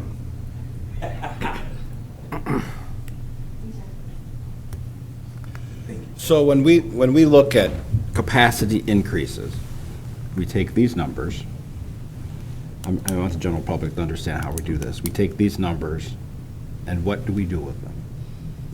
We need to know that how many lanes, and we need to know, as Steve was talking about, like drive access, intersection access, and we look at those accidents too. And if we find intersections on these high volumes that need to have something done as far as a safety adjustment because of the number of crashes, and those crashes are what years, I'm sorry, Larry? We have 2017 to 2022. Yeah, so we look at that, and then you have to determine, what your best solution is based on what can be addressed by a capacity issue. And as Steve was saying, it could end up meaning dual left turn lanes. It could end up meaning widening at intersections, potentially a roundabout. There's a lot of potential solutions depending on what the specific criteria is that we're trying to address. And it's based on the number of lanes versus the volumes and traffic crash reporting also. So we have all that data that we need to look at before we can figure out what the priority of that road should be. So you said the crash data is from 2017 to 2020? Two. 222. So when you analyze that crash data, what's the criteria that you're using to prioritize? How many crashes, so for example, have to occur? Let's have Steve kind of give us a little bit better address on that. He's been doing this long enough. He knows all the criteria for sure. Okay. There's lots of different ways of looking at crash data. And the idea is that you have to recognize the inherent bias that the data represents. For example, you could just look at crash numbers, crashes per year. Okay? Simple, very simple. On the other hand, if you then rank order them from the highest crashes to the lowest by location, you're going to find that it tends that the highest crash locations are also the busiest roads, highest volumes. There's a bias when you're just using what's called frequency, the frequency of crashes, that it biases toward high volumes. On the other hand, what you could do is make a calculation of crashes per vehicle miles of travel, if it's a road segment, or crashes per vehicles entering an intersection for those, and that's called a rate. And at that point, it kind of equalizes the whole idea of, busy roads have more crashes. On the other hand, it has its own bias. And I'll give you an example. Again, I was a city traffic engineer for Rochester Hills. I looked at intersections and road segments, and there was one road segment in town that always had one crash a year. Just one. Wintertime. Gravel road, somebody always slid off and went into a ditch. One crash a year. It was the highest rated crash rate segment because it only had 100 vehicles a day on it. So if you have an unusually small number of vehicles, even a handful of crashes make it look disproportionate. So you could look at it by frequency, you could look at it by rate. There's another way to look at it, and that's by severity. You don't really want to care that much about volumes. You don't really want to care that much about rates. You want to look at the crashes that cause fatal or severe injury. And in the jargon, a fatal is coded on the crash form as a K, and a severe injury, the kind that get an ambulance, take them to the hospital, that's considered a so-called A injury. So some road agencies say we only are going to care about K and A's, and we're going to rank everything by that. Well, now you're ignoring a lot of minor injuries or an absolute ton of property damage only. So there's yet another way to look at it where you say, well, a fatal is far more important than an A, which is still more important than a so-called B injury, which is a non-incapacitating injury. And then there's a C, which is just a complaint of injury. Then you have an O, which is property damage only. And what we're going to do is we're going to put weights on each type of crash. A lot of times a fatal will be considered a 10, where a property damage only is considered a 1, and then you just weight them all. And now you're looking at a crash frequency, but with the weight of severity built in. Then you can say, okay, that's nice. Now let's also bring in the rate values for volumes. So there's just a ton of different ways of slicing and dicing, and it's just a question of how complicated you want to make it for yourself. Because every time you look at a different way, it generates this different kind of a list. What I personally did, because my town, I looked at my town and saw that I was at least average, if not below average, when it came to severity. I said, that's great, good for us. But what I want is, I want to look at the roads that are above average for frequency and above average for rate. Now I have a much smaller list that I can have, and that's when you can dive in and say, okay, I'm going to take a look at this intersection or that road segment. What actually is happening? Can I identify mitigations that I can use to build something to make it all better? So again, there's lots of different ways. Most people just start with frequency because that's the easiest. And as long as you just recognize that it has that bias toward high volume locations, that's fine.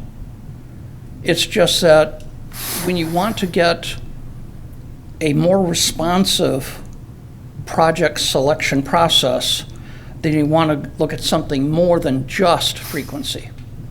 And then you take like a policy decision, are we going to look at rate or severity? And if so, how? How we want to cook that into the equations. Are there your explanation suggests that there are hybrids form approaches as well. So could a hybrid form be frequency, severity based upon the weighted scale Yep. and rate? Yes. I mean, is that too complicated, or is that sufficiently simple enough to address the issue? Okay, the sheer crashes, you get that in the crash reporting through the Michigan State Police. You got that in the bag. Severity, that's just part of the crash reporting, that's in the bag. Once you want to look at rate, now you have to look at volumes, and you can't really, you can, but you would prefer not to rely on really old counts. So if you want to look at rate, then you have to have a relatively robust system of counting to make sure that the counts are up to date, and you're not comparing this road with the count that was taken last year to this other road where the count is 8 years old. You know, you want to have them all relatively close to each other, and the rule of thumb in my business is counts within 3 years. Once you get to 4 or 5 years, it's getting old. And you can easily identify what that's all about. What happened in 2020? Pandemic. I mean, travel all over the country changed radically because of the pandemic. And what we've seen is that post-pandemic, there's a lot of places that had a lot of volume and it dropped and it's come back, but not all the way back. So again, you start relying on old counts, they might not be representative of what's actually happening out on your system. So yes, you can do hybrids, but anything that's going to involve a calculation of a vehicle crash per number of vehicles, you want to have a really good counting program. Steve, I would also like to clarify too, you know, this isn't every accident. There are certain accidents that cannot be addressed by changing a road configuration. Deer accidents up here are incredibly prevalent.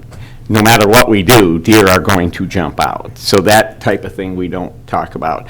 And if people are, you know, looking and you have intoxicated drivers causing accidents, that's not really something you can engineer for. So it's a subset of the accidents that we're actually looking at to begin with as we start comparing these numbers.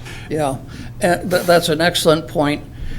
But usually you start with the first cut where you're looking at everything. Then as you get more sophisticated, yes, you can start excluding the animal crashes. You want to be a little bit careful about the intoxication issues, because there are a couple of build mitigations, and you're starting to see them all over. Centerline rumble strips, edgeline rumble strips. There's things you can do that it doesn't get rid of the idiot that drank and drove, but it's more than just them. It's also people that maybe are on medications to make them sleepy, or maybe you're some idiot that lives south of here, but I have a place at Northport and I'm coming up at midnight and I'm really tired. You know, so that there are some engineering measures that you can build into your road system. They're not panaceas, but they can be considered. But yeah, you start, you know, it's looking at the global, and then you can start slicing and dicing your way down to really specific. Then you become aware of the funding application criteria, and there's a lot of safety money out there, but you have to justify your application by showing that you have fatal and incapacitating crashes. And then it's not just, well, we had a couple of people that got killed. What are you proposing that will actually resolve that issue? So, again, all of this plays into giving you the tool set to figure out how to operate your system, and if you want to make improvements, where the priority should be, and how, understanding all this, you can find outside money to make it all a reality. And I appreciate you saying that, because I want the general public to understand, like, next spring when we do Potter and Garfield, this is the exact model that we followed to choose that particular intersection to make a roundabout at. So sometimes the public doesn't understand why we do things in certain ways. So that's why I appreciate you being very specific on how we decide that that's actually the intersection that's up next. Yeah. There are more to come, but that's ranks the highest on our list. You had earlier talked about the interconnection between safety and capacity. Essentially, from how I understood your presentation was that you look at it from a safety standpoint, and that's why we are talking about crashes, and then determine if the remedies are to add a turn lane, additional turn lane, and or increased capacity. But I want to be clear that when we are talking about, as a road agency, about increasing capacity on certain corridors, that it's not exclusively based upon crash data or safety, that capacity can also be the sheer volume of traffic, regardless of if the crash data or that component, safety component, is not present. If I gave that impression, and my apologies. No, it's not. I want to be clear. Yeah. There is a interrelationship between safety and mobility that cannot be avoided, but it's never only one or only the other. Right. And not always, but a lot of times, things that you do to improve crashes, improve safety, will improve mobility. Things you do to improve mobility will improve safety. Again, there's a relationship between them, but it's never a one or the other, all or none. Thank you. And when we're talking about, we have any other questions? Because we might get into another subject here as I make my next comment. Oh, about traffic, you What's mean going on about so traffic far, the crashes? safety and the. Oh. Because when the board discusses things like capacity, if we take a look over here at the Beitner, Keystone, Cass area, you can see how Cass and River go on to Keystone, which makes the Beitner Hill tremendously busy. So when we look at capacity, is there an ability to punch Cass Road through on the other side of the river that would allow us to hook into Beitner, but it would also allow us to hook into Rennie School Road and give another pressure point relief onto that system? That is, when I get into capacity, that is what I think about we should be looking at with capacity increases. Because we wind up getting what, 20,000 coming up that hill? 17, 18,000? Yeah, 18,000. So can I put another road in further down where there's already a light on the west side of the river by hooking in Cass Road to relieve that pressure point at Chumps Corners? Those, for the general public, those are the things we discuss behind, when we're up here looking at things. Yeah, As well as, can I take Zimmerman Road further over and hook it into Bugай Road into the other county so that we can move traffic around that way versus going into the city and then coming back out again? Those are the capacity increases that this board is beginning to look at. Yeah, now, let's deal with the second point first. It wasn't formally our charge to look at that as part of the Pell for the Boardman River crossing, but we noted that, in effect, a good east-west connector using Hartman-Hammond would be the start of what's in the jargon called a ring and spoke, or a wagon wheel. And the idea is that there are a lot of people want to get into Traverse City. It's a great place to recreate. It's a great place to have jobs, retail, all that sort of stuff. It's the hub, the economic engine of the region.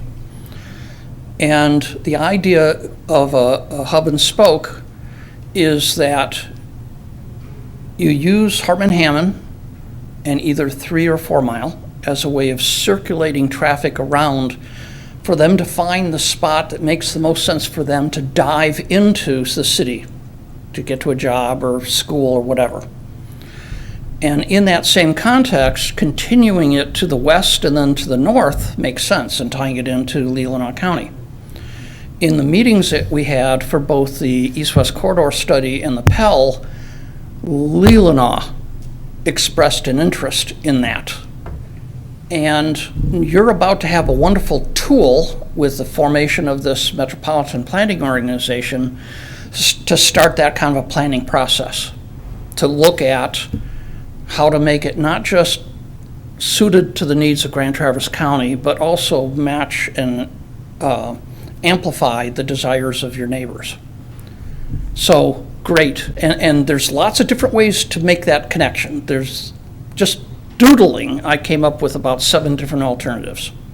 And I'll share them with the Road Commission. Okay. On the east side, did you also model out taking Hammond, which turns into Supply, into the Williamsburg area? So that would wrap around on the other side? We did not. But on the other hand, related to your first point about Cass, as part of the Pell, that was one of the alternatives, starting at Cass and Keystone, using that bridge, and then just keeping going to the west to get to 31. Possibly to like where McCray Hill has its south intersection on top of the plateau. And what we found the problem there was, you have the elevation, the existing elevation of the bridge over the river, and then you have that railroad track. But that railroad track is so high compared to the elevation of the Cass Road Bridge that you'd have to have almost a 10% grade to get up and cross the railroad at grade. So we were thinking the only reasonable thing is to tunnel under the railroad, and that's another brand new bridge. And the railroad embankment is acting as an embankment, and because of that, it has created many, many acres of wetlands. And once you punch a road under the railroad, all those wetlands are going to drain. And I forgot how many acres would be impacted by trying to do something like that. So that was, and then you have conservation easement properties that get involved with that area. So that's one of the reasons that fell off the table. So that was in the Pell. In the East-West Corridor Study, though, we looked at, and I wish I remembered the names, it's, is Beitner about where the old Cass Dam, or the old Sabin Dam was? Is it Beitner? Bermley. Bermley. No. In Beitner is south, not Beitner, what is it? The next one south is Hoke Road. Hoke and River. Hoke. Oh, Coke, that's it, okay. Cass, Hoke. We looked at Coke going across and connecting to Rennie School. Yeah, Okay, yeah, that makes sense. yeah, we did. So we did look at that. And the thing is, it would make sense for the system, but not in terms of what you need in the next 20 years or so. It had a benefit, but it was a very, very small benefit to the existing network. And that's why the Hartman-Hammond was favored, because it had a more immediate impact on your network.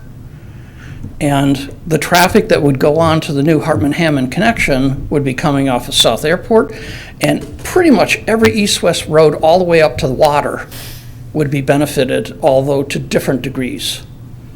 You know, we looked at, if Hartman-Hammond got built, what's the impact of South Airport? What's the impact to 8th Street, to Front Street, to Grandview Parkway? And the airport saw the most dramatic improvement. The others were very minor compared to, but they were still improvements compared to not building anything. When we looked at the is it Koch or Coach? Hoke. Coke. With an H. Coach. Okay, you compare that Rennie School, it almost didn't move the needle at all on South Airport. Okay. Let alone It was too far going south north. to move the needle on South Airport. Was too far south to move the needle on South Exactly. Airport. Now, But that's based on what's happening today and forecast to happen in the next 20 years. You get to that, it's now 20 years down the road, you have additional development, not just in Garfield Township, but all of the other surrounding townships, then that might make a lot more sense. It wasn't that it wasn't a good idea, it's just, it was an idea whose time had not come. So when we look at this model here, this thing right here, we get to the Beitner Hill, and it goes up to 18,000.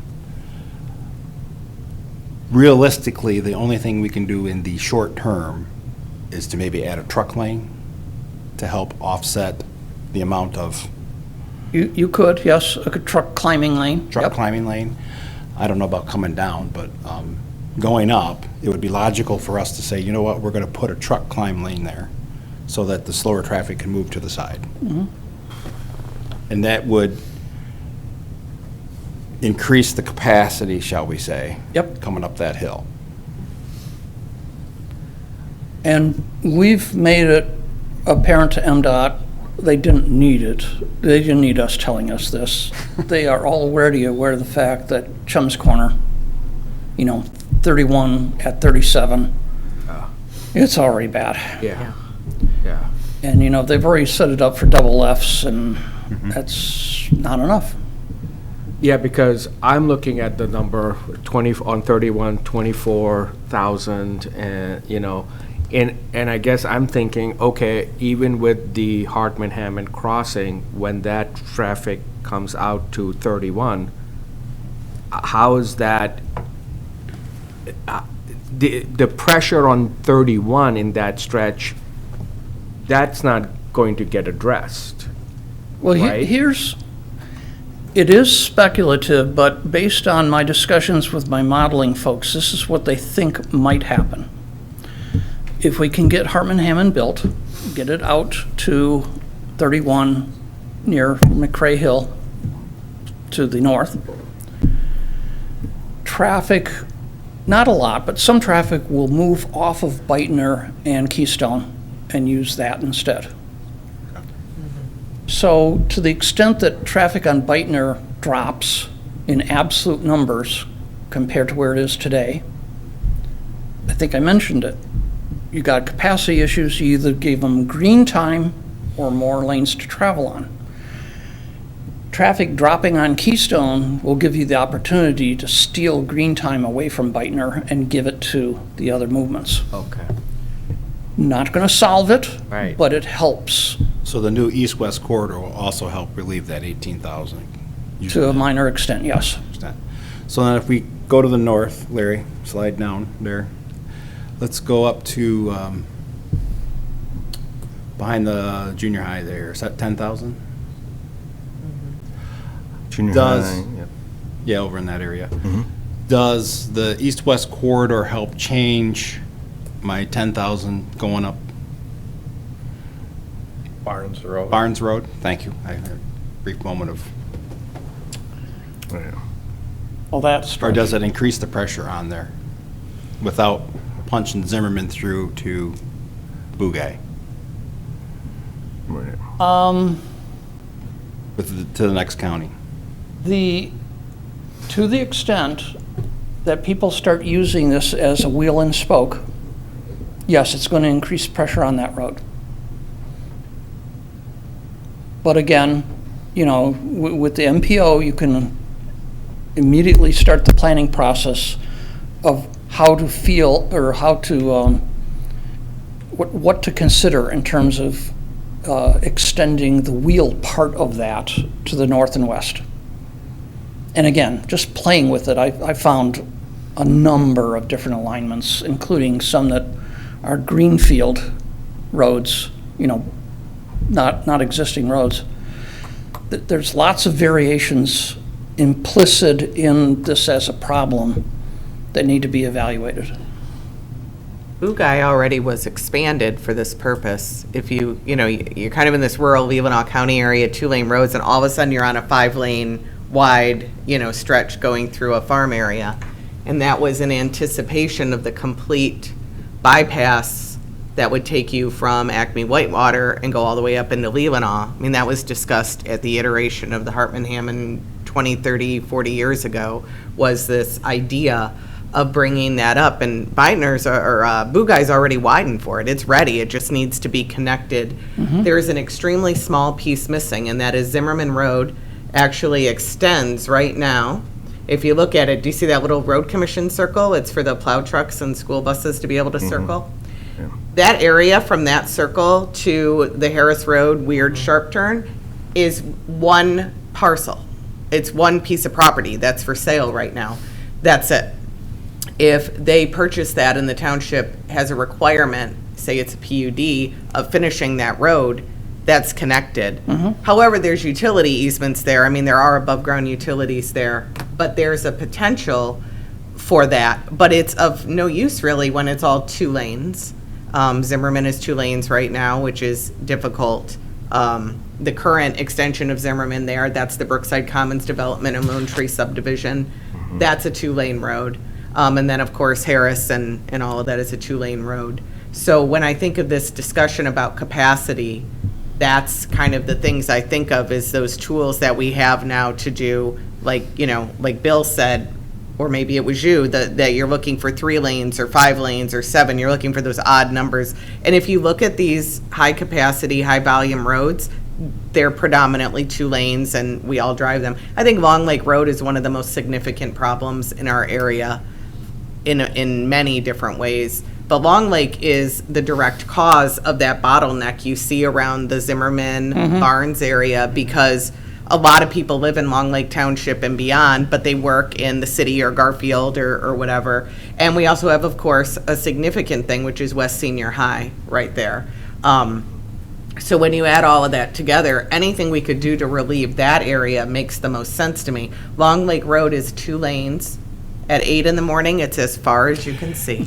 At what level of traffic would you suggest we look at 3 lanes or 5 lanes or 4 lanes, or is there a is there a magic number or not?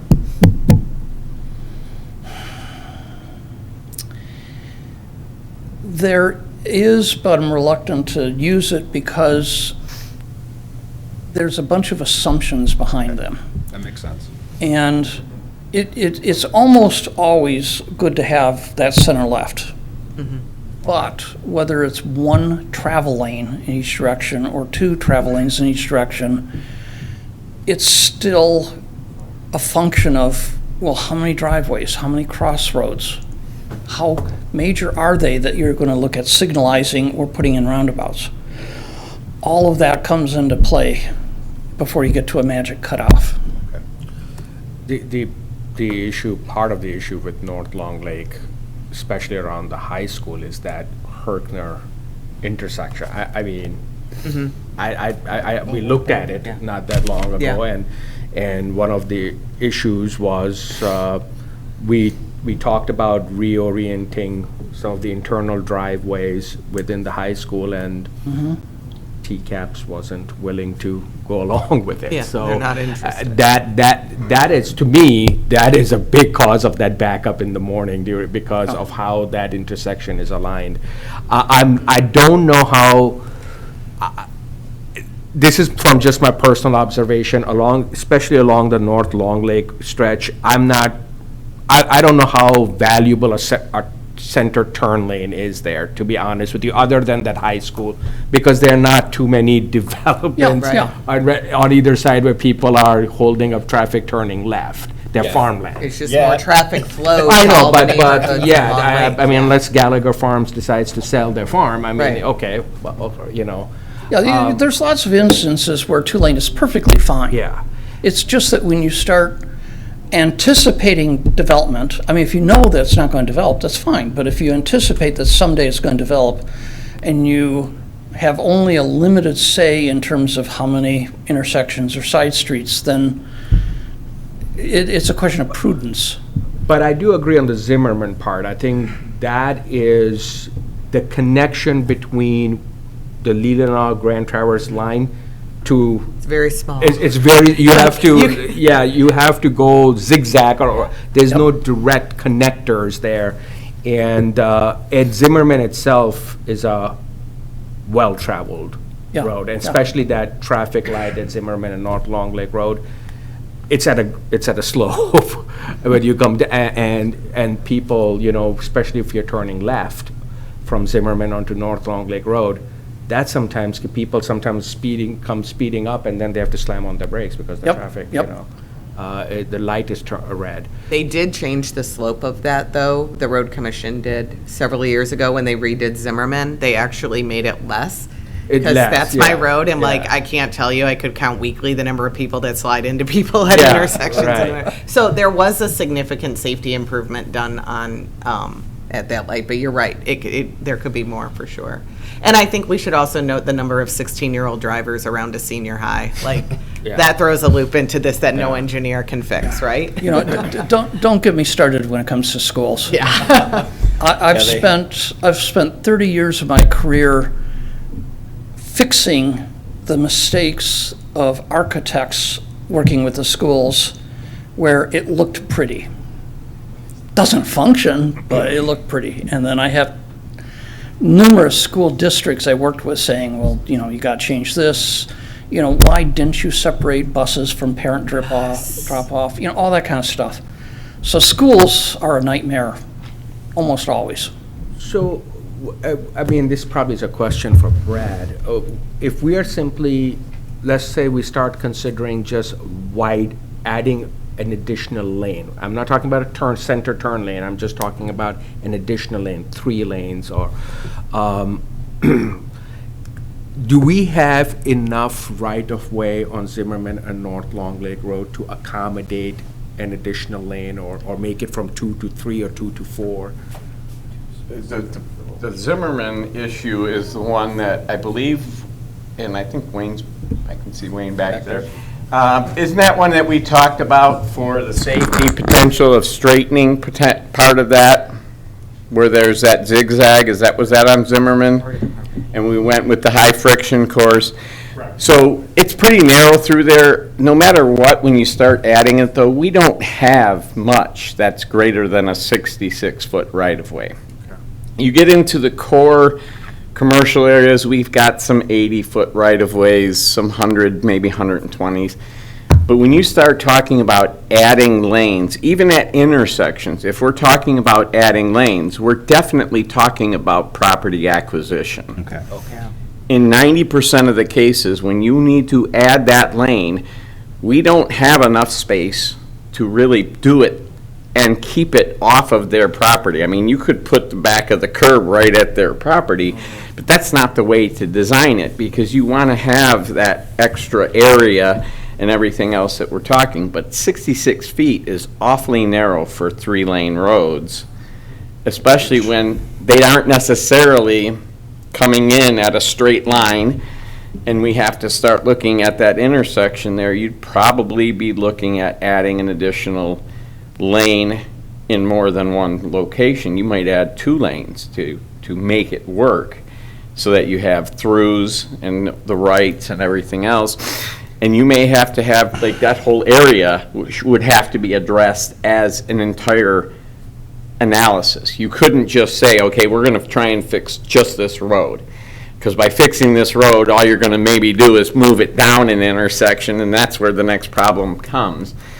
But we do, and I'm sorry, Wayne, isn't Zimmerman, we have the right-of-way north of there, that one stretch? Isn't that on a section line? It's on a section line.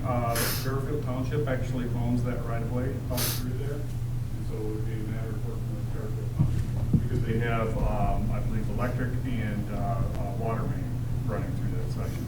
Yeah, so there's all these different things that have to come into discussion, and you can't look at just one in a lot of these cases when you're talking about that much congestion caused by everybody coming in and the high school. I mean, the high school is a major, major issue that causes things, so you've got to start looking at taking and making it a mandatory thing where the school's got to say, okay, we're going to help you here, we're going to get this done, but we cannot have these traffic problems caused every morning.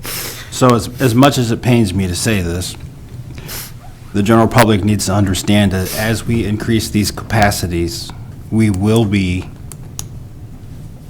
purchasing land, is a polite way to say it, Yeah, definitely. In order to. in large scale Right. Yes. in some of these areas. Steve? You've not done it. Most of the Northern Michigan road commissions have not done it, but what is a common practice for the road commissions in southern Michigan, especially southeast, Wayne County, Oakland County, Macomb County, Livingston County, Genesee County, which is Flint, what they do is they try to look ahead and they say, okay, it's probably that this is going to be a 3-lane road. It's probable this is going to be a 5-lane. And then they will master plan right-of-way. And they will say, we either have the statutory 66, or we want an 86, Yeah. or a 120. You communicate that to the townships and see if they are willing to write that into their zoning requirements, so that when a parcel of land comes in for a subdivision, whether it's a straight-up subdivision or a condo type development, you make the developers, they have to give you the right-of-way. But it has to be part of an official right-of-way map endorsed by the road commission and acknowledged by the township. And that's how many southern counties deal with at least some of the right-of-way issues. And they still have to buy right-of-way. It's inevitable. Still got to buy it. But to the extent that a developer is causing the problems by generating 100, 200, 500 units, that's going to put all that traffic on your network, the least they can do is give their frontage the right-of-way that you need. Okay. But again, it takes a planning effort to figure all this out for you. And have we done that? No, we have not. We have not got to that point yet. That's something with the MPOs and, In our specifications, we do have right-of-way widths based on the National Functional Classification. What we have not done, and we provide that information every time a developer comes in, we provide that information to the township. But we have prior agreements with the townships that state that they will honor that. So that's kind of the last step there. Yeah. That would Because all those counties I mentioned, they actually have formalized agreements with not just townships, also cities and villages where there are county roads through their communities. So, just to make sure I understand, the agreement you're referring to, what is specified in these agreements? I mean, because obviously, townships may not always know what developer is coming to their township Right. years later, so. The idea is that you would publish a right-of-way map that indicates for individual roads what right-of-way you would like to have, so that when the system is fully developed and everything is built out, on this particular road, you have available to you 120 feet of right-of-way, to use an example. It would be 60 foot each side, symmetrical. Which would allow for how big of a road? That'd be like a 5-lane with room for sidewalk on both sides and above and below ground utilities. Okay. Because you're not just a road agency, you also have all these other demands on your space. Right. Water, sewer, electric, gas lines, there's all this other stuff that comes with having a transportation network and corridors. So 120 is considered a comfortable dimension to get all the utilities in, as well as a 5-lane with pedestrian facilities. And then the idea is you have this map, you think about it, you have discussions with the townships, work it all out, and then you will publish an official right-of-way map. And then you go to the individual township saying, okay, this is it. We need to have you, when a developer comes in, you don't know if a developer is coming or not, but when they do, they touch this road, And we've planned this maybe for only 86 right away, which is only 43 off the center line. Get it as part of the platting process, as part of the approval process for the condos, or whatever. Okay. I like that. And Yeah. Brad, how long will something like this take to, what's a reasonable amount of time to come up with this so we can start negotiating or talking to the townships on what we need? I'm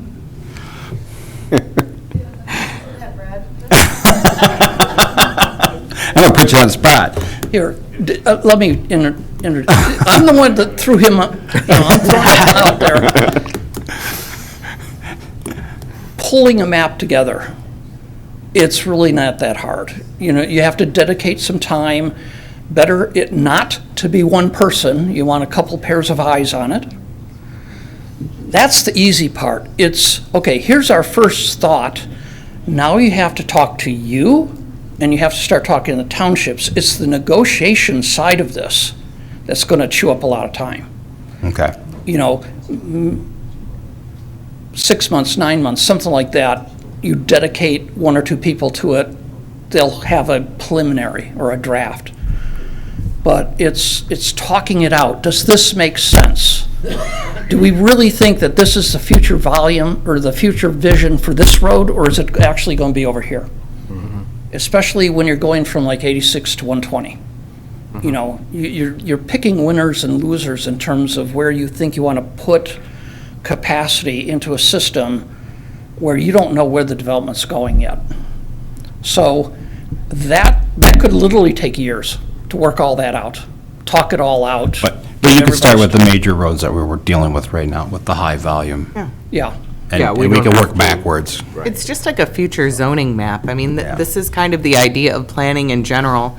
A lot of what we deal with in this area today, sitting on boards and our staff sitting in offices, is based on the idea that nobody thought that this little town was going to turn into this massive, consistently growing county. And so much of what we do is reactivity. I mean, almost all of what I see in the city is reactivity, right? So I like the idea that in the townships where we have some available space, every township has future zoning. And so all we have to do is sit down and talk and see if where they're envisioning that area going in the future is the same place we are. And that is a much better time to have the conversation than after 12 developments are built and you've got a high school there and you've got a 2-lane road. Yeah, we have to catch up. So We have to catch up. I think the idea of the conversation, and that's another benefit of the MPO, these players are all sitting in the road. I'm not saying it's the goal of the MPO or would be the appropriate use of the MPO, but you already have that communication going. Right. And those same players, so I like that. I think that that's kind of the idea of being more proactive than reactive, which was the whole goal of all of this and working together. And I thought, like Larry, if we zoomed out on this map and looked at just what were the obvious points of, we've got township officials from all sides of our county sitting in this room.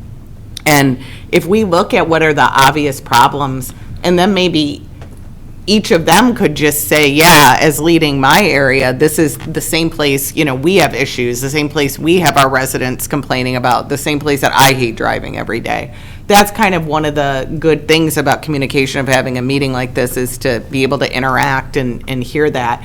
But there's obvious places. I mean, I live on the west side of town, so we all know Long Lake Road, Silver Lake Road, Cedar Run Road. I mean, we all know that's a given. But I would love to hear, from like people on the east side or the south side, like, what's going on there. I understand that we have two elephants in the room. The first one is the biggest one, and that's the city of Traverse City. Like, we don't have their streets department here, and they clearly have a different thought process about traffic and cars than most of us do. So that's in the middle of our county, and that creates a problem. And then, of course, we have the trunk lines, which are our friends at the state. But setting aside the obvious trunk line problems, there's 2-lane roads and county roads that we could be partnering together and identifying as our corridor problems.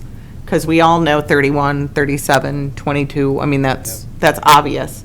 But most people like to avoid those roads, and I think that's why, like, Zimmerman and 3 Mile, like, they're all so so busy. So that's kind of like what I was hoping for today, was this discussion, more roundtable or interactive on, you know, what do we, with the data that Larry's been able to provide, what do we see? And does that match up with what our township counterparts see?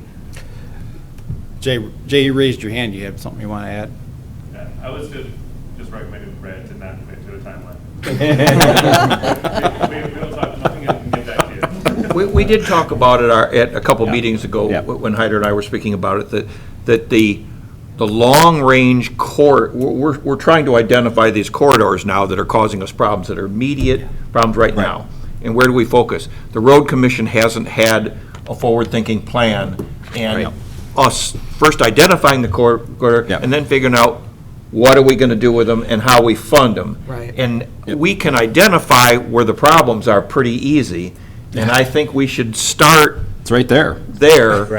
and, you know, that's where we work from in the next 3 to 5 years. We've got these problems now that, plus, we're not going to solve them at the end of the summer. We're not going to say, we're not going to vote and say, okay, we're going to solve the Northland Lake Road, but we're going to task, engineering's going to say, yeah, the board is committed behind our plan. Right. We know there's people in line from Zimmerman Road to Twin Lakes in the morning. Yeah.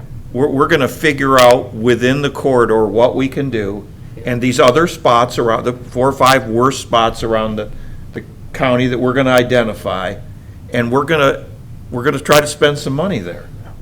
And to that point, the thing is that in order to we have to develop this plan and then discuss it with our township partners, because without that, then to your point, we can't start even the design process, and then we need to have the design process to figure out how much it's gonna cost. So it's all linked, and we have to, and the sooner we start with the process, the sooner we can get to, you know, figuring out how much it's gonna cost us, right-of-way acquisitions, things of that nature.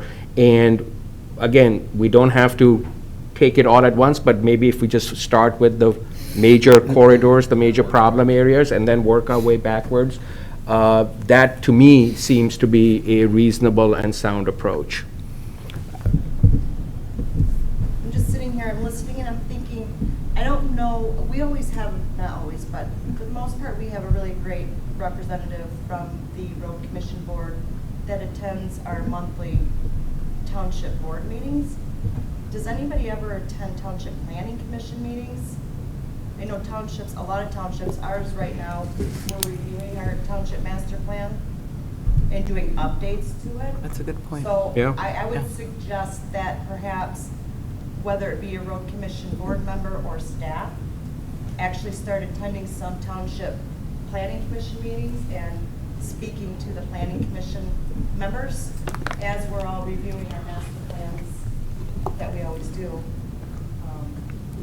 as well as the township board meetings. But as you can see from this meeting, there's How many townships are in the process of their master plan reviews? You all should be just hitting ours, because our board just approved to send it out to the local communities. So we start the 60-day, 63-day. Okay. Be patient with that, so it's important to get what you want real soon. And I know Brad attended our open house, so it's important to get to it. So if you wanted it next year, because our plans have it approved by January. Okay, so we're behind the 8 ball here a little bit. Okay. Basically, every township, if you look at the state law, they're supposed to update or at least re-endorse their master planning every 5 years. Every 5 years. Every 5 years. Transportation planning is supposed to be part of it, but very few townships bother.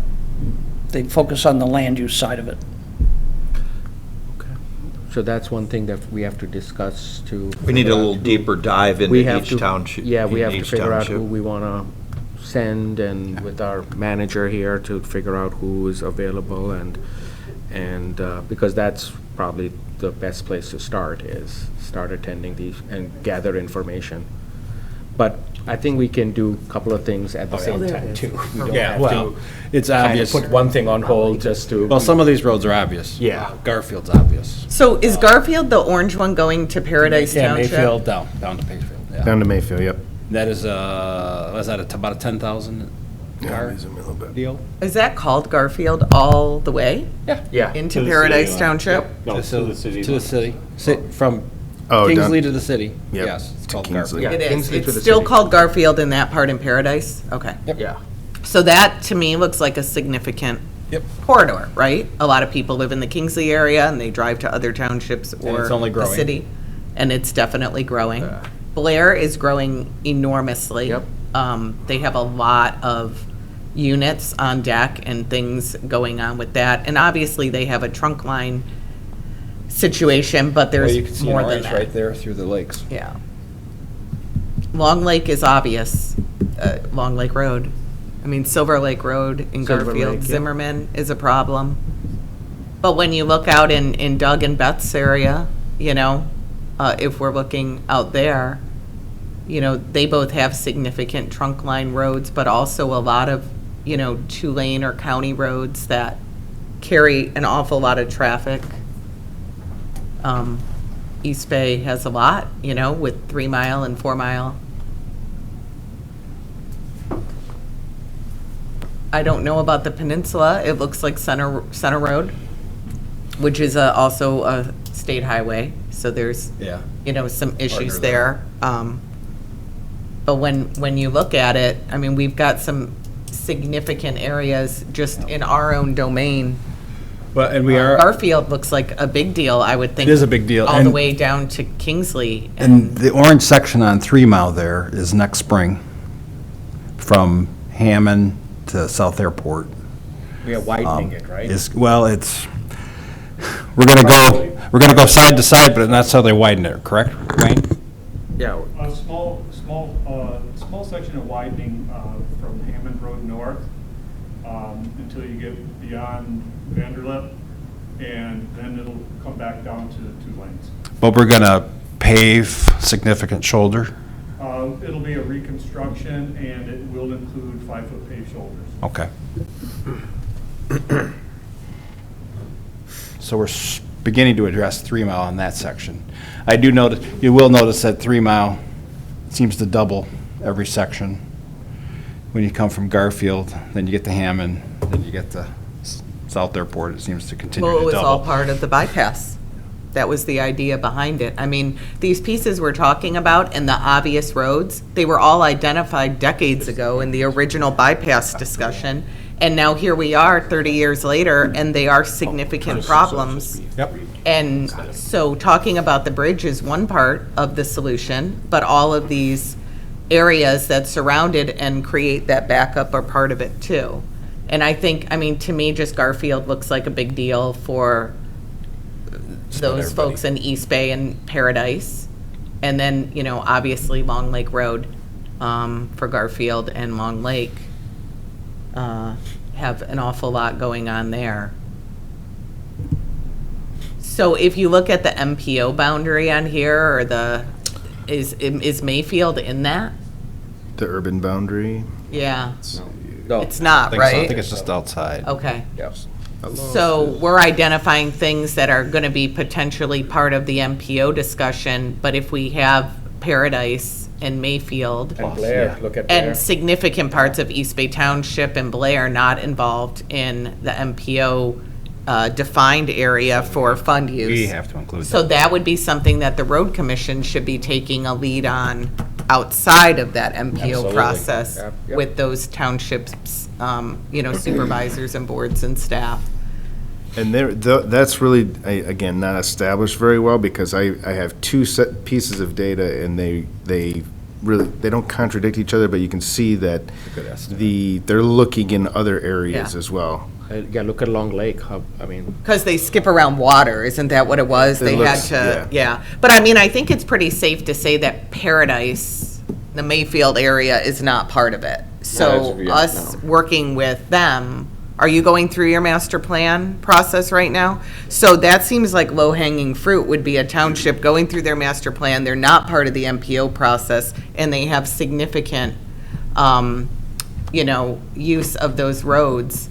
And all of that plays into the traffic we all get to enjoy, you know, in different townships too. So that's an important area. that just seems like really obvious when you look at the data maps. And I don't know about Acme and Whitewater as well, if there's things out there, because I don't, Whitewater was definitely not part of the MPO. I remember that. But, Yeah, Acme is growing because, Yes. especially along the commercial corridor there. But they also, I mean, they have other development too, so they're going to be something that outside the MPO, which a lot of their township is, there's still some issues that will need to be addressed. So. Most of the townships are here. What feedback have we gotten from the townships as far as, I know that we've offered the asset management, the Right. help planning. Have we had feedback from anybody? Well, Because it would be great to know, I mean, they now know what we're looking at. I mean, it's right here. Well, it's on the website too. I would love to have the townships give us feedback on what, you can kind of see where we're headed based on the color scheme up here, on what we think is important. I would very much welcome feedback from the townships so that we can all work together, because we all have to deal with the congestion. And, I don't know how politer to say Well, it. and the GIS application that Larry has produced for each individual township can easily be expanded to start talking about some of these issues too. Right now, it's more of a pavement condition reporting type thing and dealing with where they want just simple resurfacing projects, especially on that 120 miles of through locals that we have absorbed as road commission responsibility, helping us guide through that. Right now, we've been very involved with Fife Lake and somewhat with Mayfield. We're trying to get times scheduled with the rest of the townships to get somebody on their staff up to date to use the program and help some of that interface back and forth. But it's hard with everybody's schedule to find these times too, that they can meet and go through this with us and start planning not just the asset management, but now these corridor studies also. So would it make sense, considering that most of the townships here are undergoing through their master planning process, and now that we have had this session here, and a lot of the township supervisors have had an opportunity to look at the map, would it make sense to have a session where we invite the township and the planners, that in the process of developing their master plans, and even if they're not in the process right now, to now come to that session and with the projects and where they see these issues, and have them all in one room with our staff and us, and I think that'd be an excellent idea. discuss all these projects, rather than trying to attend different meetings and running into schedules. Put everyone in a room like this, and let's talk about those projects that you are dealing with. Would Does that seem like a good idea? The townships that are here, does that sound like a good idea to you? Works for us, because we've never. Beth, is that something you say would be? I've never heard from Ron on anything. Yeah, Ron is not shy, but Nicole, does that work? It does for make you? more sense. I mean, we Yeah. can, So maybe it's something how we have the May meeting with the townships. Right. We do something similar to that then, where we just put it in middle of the day, middle of the week, so that it's kind of outside of the outskirts. and I don't want to And drop the just ball do it. here. Can we do something in October? I mean, I think Last we week could of set, October? yeah, I think we could set it up for maybe the last week in October. Obviously, we want to hit it before deer hunting season Yeah, starts, before deer because hunting, that's yep. going to affect people. And then you're into Thanksgiving and Christmas and everything and then else. that way we can, But But I think that would be a great idea, because there is interconnectivity. So yeah. we will have all the townships, their planners here, we'll use this map, and then they're already in the process of working on their master plan. And so it's an opportunity to get on the same page and develop a short-term and a long-term strategy on how, short-term being the obvious congestion points, and hopefully get into some discussion with long-term strategy, in other areas that are not congested at this point, but Correct. obviously have the potential That's to going be. to potentially have a problem. Like, mid-morning, have a session, maybe we'll break. Not 8 AM. We won't do it at 8 AM, well, it will be, it will be. What I'm thinking is maybe we can do a mid-morning session, take a break, feed everybody, and then follow up Yeah. with. And we could do it probably at Networks Northwest at their facility there. on Garfield. That's got enough room, plus it's got TVs everywhere. And then we'd maybe spend an hour, hour and a half at least getting started before food comes in. And while we have the food, everybody can still be talking. And then we start pulling together these ideas in the second part of it to actually start identifying specifics of where is this new development, where do the townships know development's coming, and where do they have things set aside that are potentially zoned for development here in the near future? I think that would be very helpful for us, not just in the capacity, but also in helping us schedule resurfacing, because you don't want to be out resurfacing a road that's going to be developed by a developer in a year, and they're going to destroy that road. So, I mean, I think that multiple purpose could be served with this, and we could really make a lot of headway.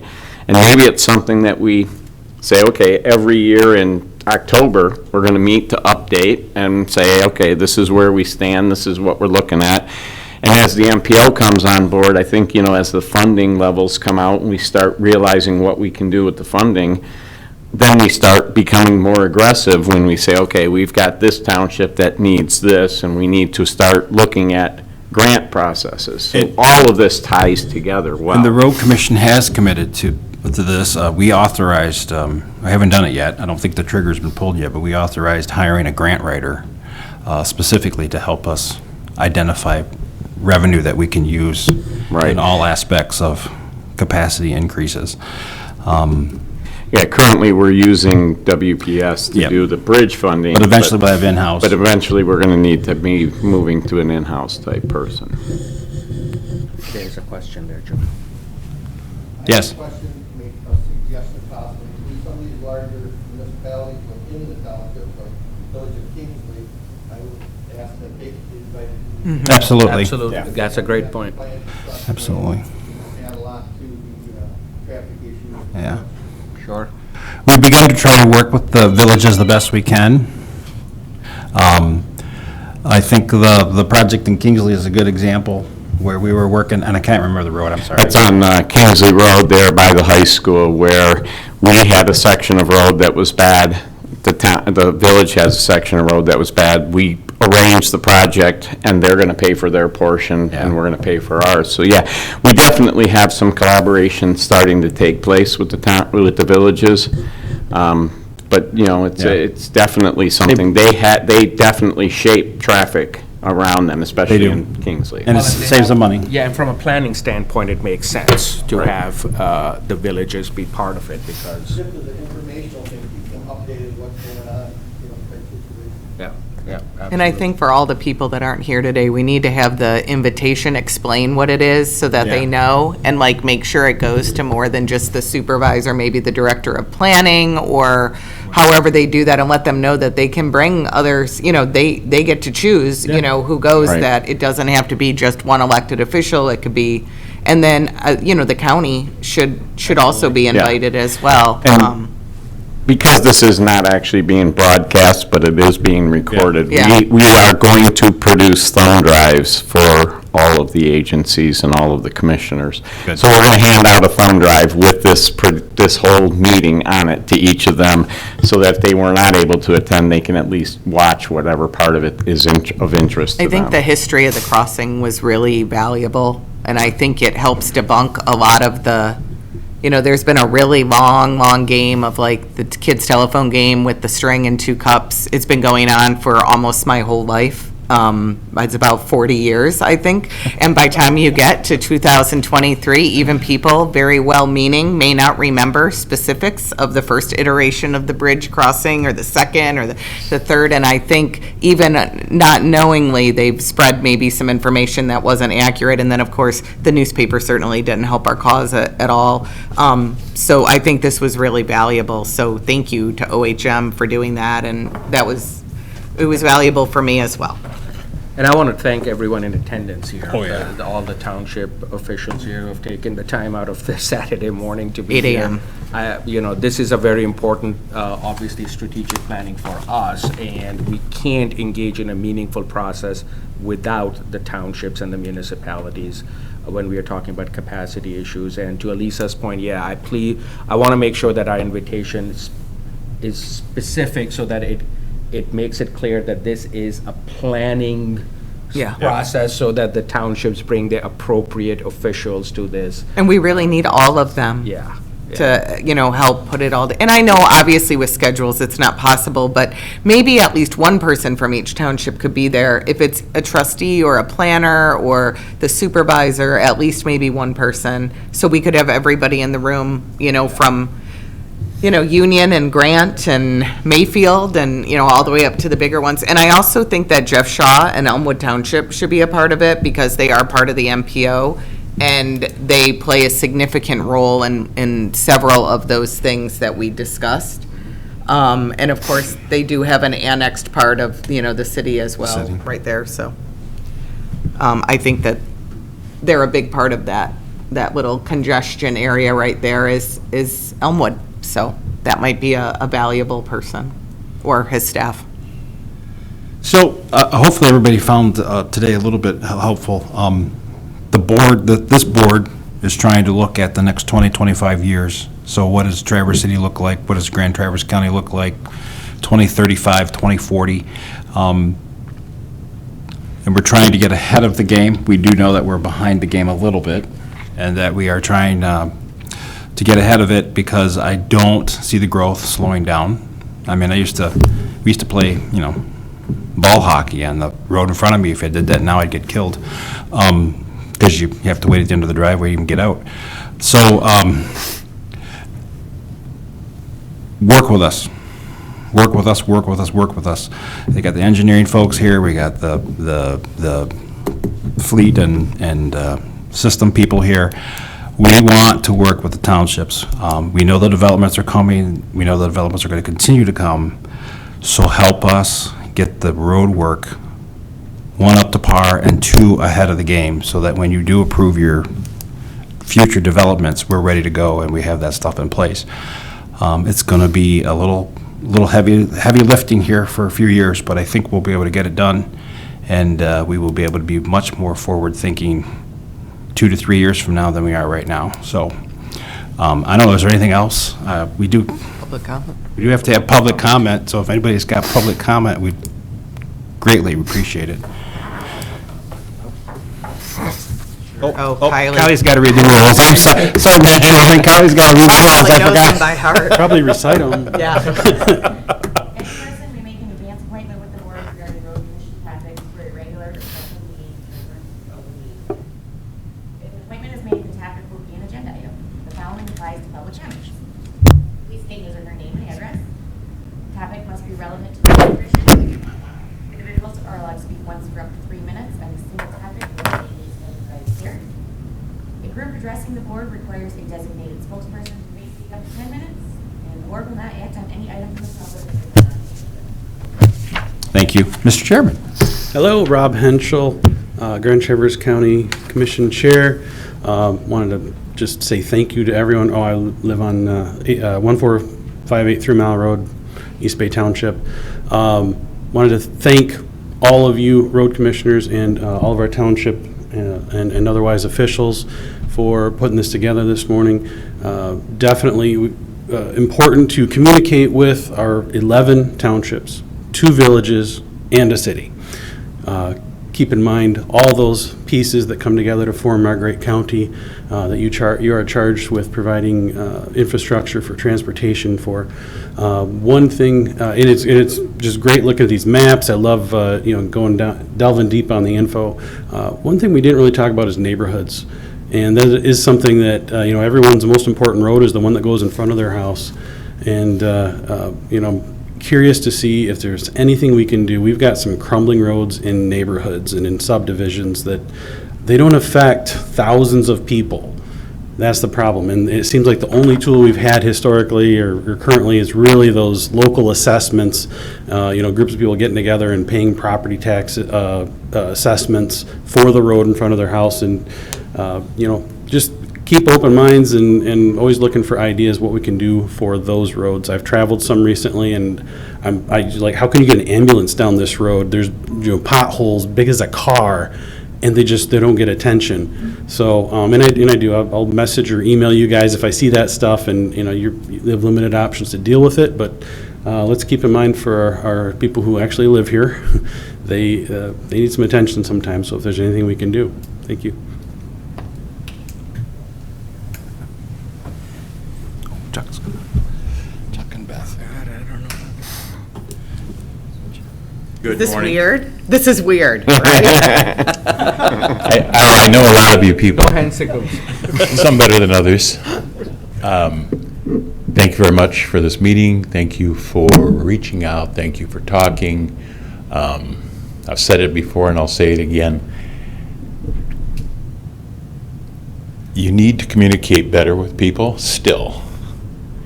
I had somebody call me the other day. We want to get a school zone in front of the new Montessori. They called the road commission. The road commission said, talk to the township. So my planner spent several hours looking up all the authorities and reasons for things to be done and communicated with her that we have no authority. This is a road commission or school issue, period. It's so easy to say, talk to the township whenever you have something that you don't want to deal with. But it's my only problem with the road commission. Thank you.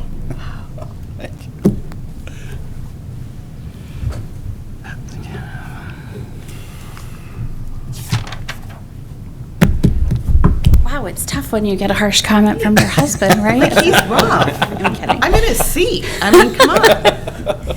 Beth Friend, East Bay Township. Just a couple comments. I do want to appreciate you having this meeting. The historical walkthrough of the bridge and the East-West Corridor study was great. East Bay Township was in attendance at every single one of those East-West Corridor study meetings and very involved with the items that came out of that, as we were the first roundabout, which Brad can tell you, when I heard we were going to be the first roundabout, I wasn't necessarily the most thrilled person in the world, but we leaned into it and we had a really good collaboration. But that's another side note, but I do appreciate the meeting here this morning, even though it is 8 a.m. We will get done for football. So just a couple notes, and if you wouldn't mind, my comments are a little all over the place because I was just jotting some notes, but I just don't want you to forget. I just want to remind as the MPO comes on board, and TTCI tends to have more of an integral role in all of our administrations, that technical committee will cover a lot of ground with the communication. So, right, these are our planners, our zoning administrators, and your administration meeting every other month. So there's going to be an increased level of communication, and should be, regarding projects that are coming up, areas that are seeing more activity and that sort of thing. So perhaps a lot of I expect a lot of good things will come out of that, and maybe we can even leverage that grouping in that meeting for even more as time goes on. Another idea, the right-of-way in the zoning, that's a really unique idea. I love to steal stuff from downstate, right? Why pay to be or why be original and then have to pay for everything? Just copy them. It often works great. One just caution is when we zone, right, that's allowing people to do or not do things based on our master plan. And that affects the use and the value of their property. So increasing that right of way is essentially, may not be a taking, so to speak, but you are taking right of way. So just make sure, as those are suggested in certain areas, that they have a really, just like in a master plan, when we suggest certain usages be allowed or not allowed, that they are related back to a fundamental reason that your community expresses or needs. So just don't want it, I don't want it to seem like a panacea for future, road issues and width issues. Although I do think there may be some fertile ground for some very specific areas. We talked a little bit, I heard him mention a little bit about the wider bypass area. And I don't know if this is true, but I did want to mention something that I thought was interesting, and I think I remember it correctly, but I'm pretty sure after the meeting, OHM will tell you if I am dead wrong on this. But one of the things, you get that comment a lot, it's like, well, why isn't there just this big roundabout? You hear that a lot from people, right? Residents, drivers. And I recall hearing a statistic in the East-West Corridor study that really all of that traffic that's coming in through Nicole's area and Doug and I's area, 80% of them want to go to some place within our area. They're not wanting to take that big loop around because it's not getting them where they want to go. Most people have the intent to go someplace internal to our Grand Traverse County area. So I just something to keep in mind if it is indeed accurate. But that would definitely put less of a value on a wholesale roundabout, or not roundabout, sorry, bypass. Thank you very much. The other item is the MPO map that was up here. Just a point of note, the technical committee, speaking of which, will be meeting coming up, I think, in this month or next month? 19th. Okay, very good. And they will be talking about that area that Larry has lined out there, that they'll be looking to create the adjusted census urbanized area. So what you see there may be changed a little bit. So when we're talking about some areas that aren't included, that sort of thing, just recognize that may change. I did have two questions for you, and you can just follow up with me later or whatever, but things that I was thinking about. One is that on the East-West Corridor study, the items that have been implemented, I see part of the effect of that every day when I drive the roundabout, which is in my commute. But I'm just kind of curious, the things that have been implemented so far, how has the Road Commission found that has impacted what they were trying to achieve from a data standpoint and also just from an observational standpoint, right? So have we affected the transportation issue, the flow of traffic, and then that safety issue? And I imagine that they all move that needle in a positive way, but I was just curious as to whether there was what the thoughts and data showed on that. And then the last question that I'm most interested in is the call for projects for the MPO and what the Road Commission might submit for those. I know that the MPO doesn't necessarily create this mass, huge flush of funding that we all wish it was. It's $1 million, a lot of money. It's road projects. You guys know how quickly that goes. But I was curious on those projects. Thank you very much for your time, and again, appreciate the meeting and the invitation. I'm going to answer one right away.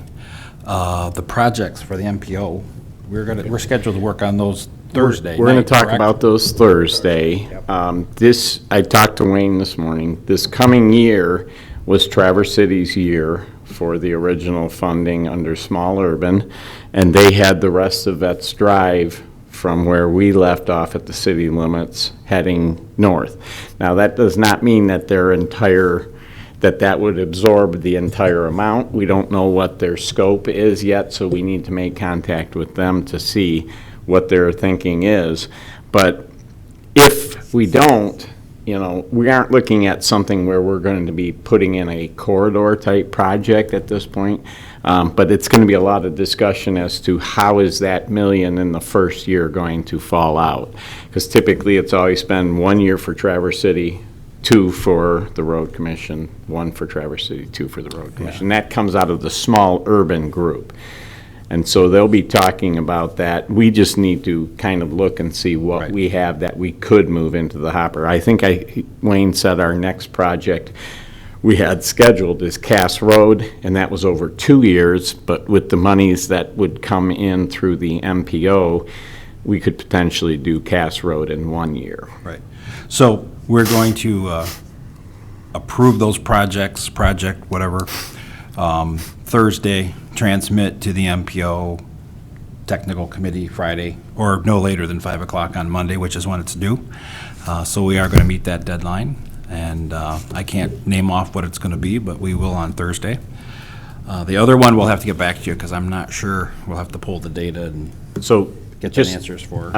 So you're talking about the impacts so far? Yeah. Okay. Well, not that I've actually run it continuously throughout the day, but I alternate depending on which way I'm coming in. And I will say that for my experience, driving through the roundabouts as opposed to the non-roundabout version, heading down Keystone and Beitner to get out to 37, it shaved about 4.5 minutes off my commute, which is pretty substantial, being that I only have an 18-minute commute now. It was 22 before. And then driving down Airport, it's hard because it depends on what time you hit. But I was routinely waiting through 3 to 4 light cycles, and now I'm never more than 1 full light cycle. So it's definitely improved the traffic flow. But we'll get you more information. And we'll get more information for you in more detail than that. Anybody else have any comments? How about, any board member have a comment? I really do appreciate, I want to thank Garfield Township for allowing us to use your facility. We do appreciate that very much. They're ready, because we're going to make this plan work. So, and the system is going to get noticeably better in the near future. So, with that, I can take a Motion to adjourn. motion to adjourn. We are adjourned. Oh, I forgot to tell everybody you can get Oh my God, please grab the maps. So somebody doesn't have to haul that? Oh my God, that's funny. Yeah, you're right, who hauled them all I don't know. here? Let's wait for Kylie's probably, Chuck. please Yeah. give out the maps. I don't know.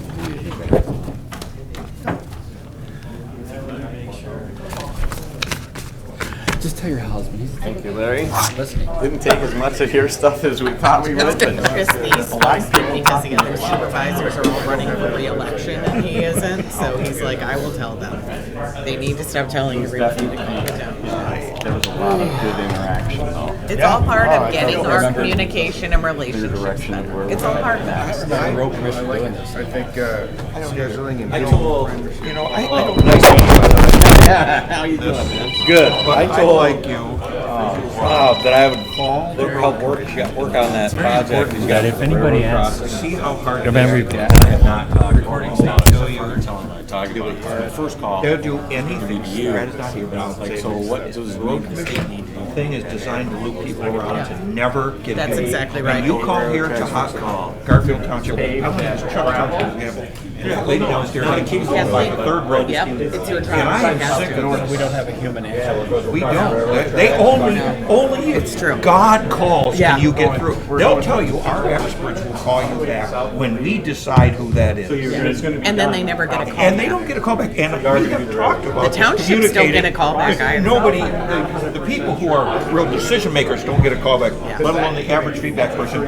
Why don't we have a human? And if we do, I personally want a human. I thought we had a human in No, she does only on, you know, I've had some. Only real, like, after you've gone through multiple iterations. You've got to call and try to get through us. And I know that's true, that they without running into saying, I almost think that the standard responses Call the townships. And I'm getting tired of that too. I mean, You know they're sick of it, Yeah. man. And Chuck actually has the staff for that. A lot of these people are doing triple, quadruple duty Right, in right. the small Garfield townships. Township has money, and they have a staff.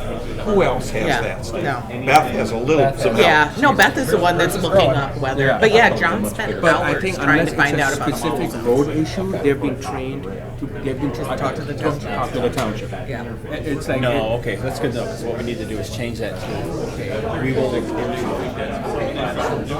But there needs to be somebody that makes sure that somebody gets a call I back. think We I like have that to where I Alan's work. point, Yeah. you shouldn't have to go through. It's not it's like a state government. You know, Yeah. you know that and you call It's them like and calling you DHS. can never I get a feel so human bad person. that I'm a part of this. Yeah. That this is the simplest thing I can't It's like when you call a fix. state But then office, imagine you finally get you're not through and they gonna go talk call to the a person. township. And then the township's like, that's not our job. Right, it pisses me off because I know when I'm Because none of gonna our call townships have a streets state office, I'm not gonna get a live person. It's And I have to constant. Yeah, depend the upon- village of Kingsley has a streets department. If you maybe called Kingsley, if it was, they Might might actually be okay. tell you, okay, they could tell you this. You know, there's so few Yeah. people who can actually address these issues. Yeah. The township supervisors are not functioning, are not our arm. I mean, because the funding mechanism is so bad, they're stuck with us. Yeah. But they didn't dream of it. No. No, I mean, some of those.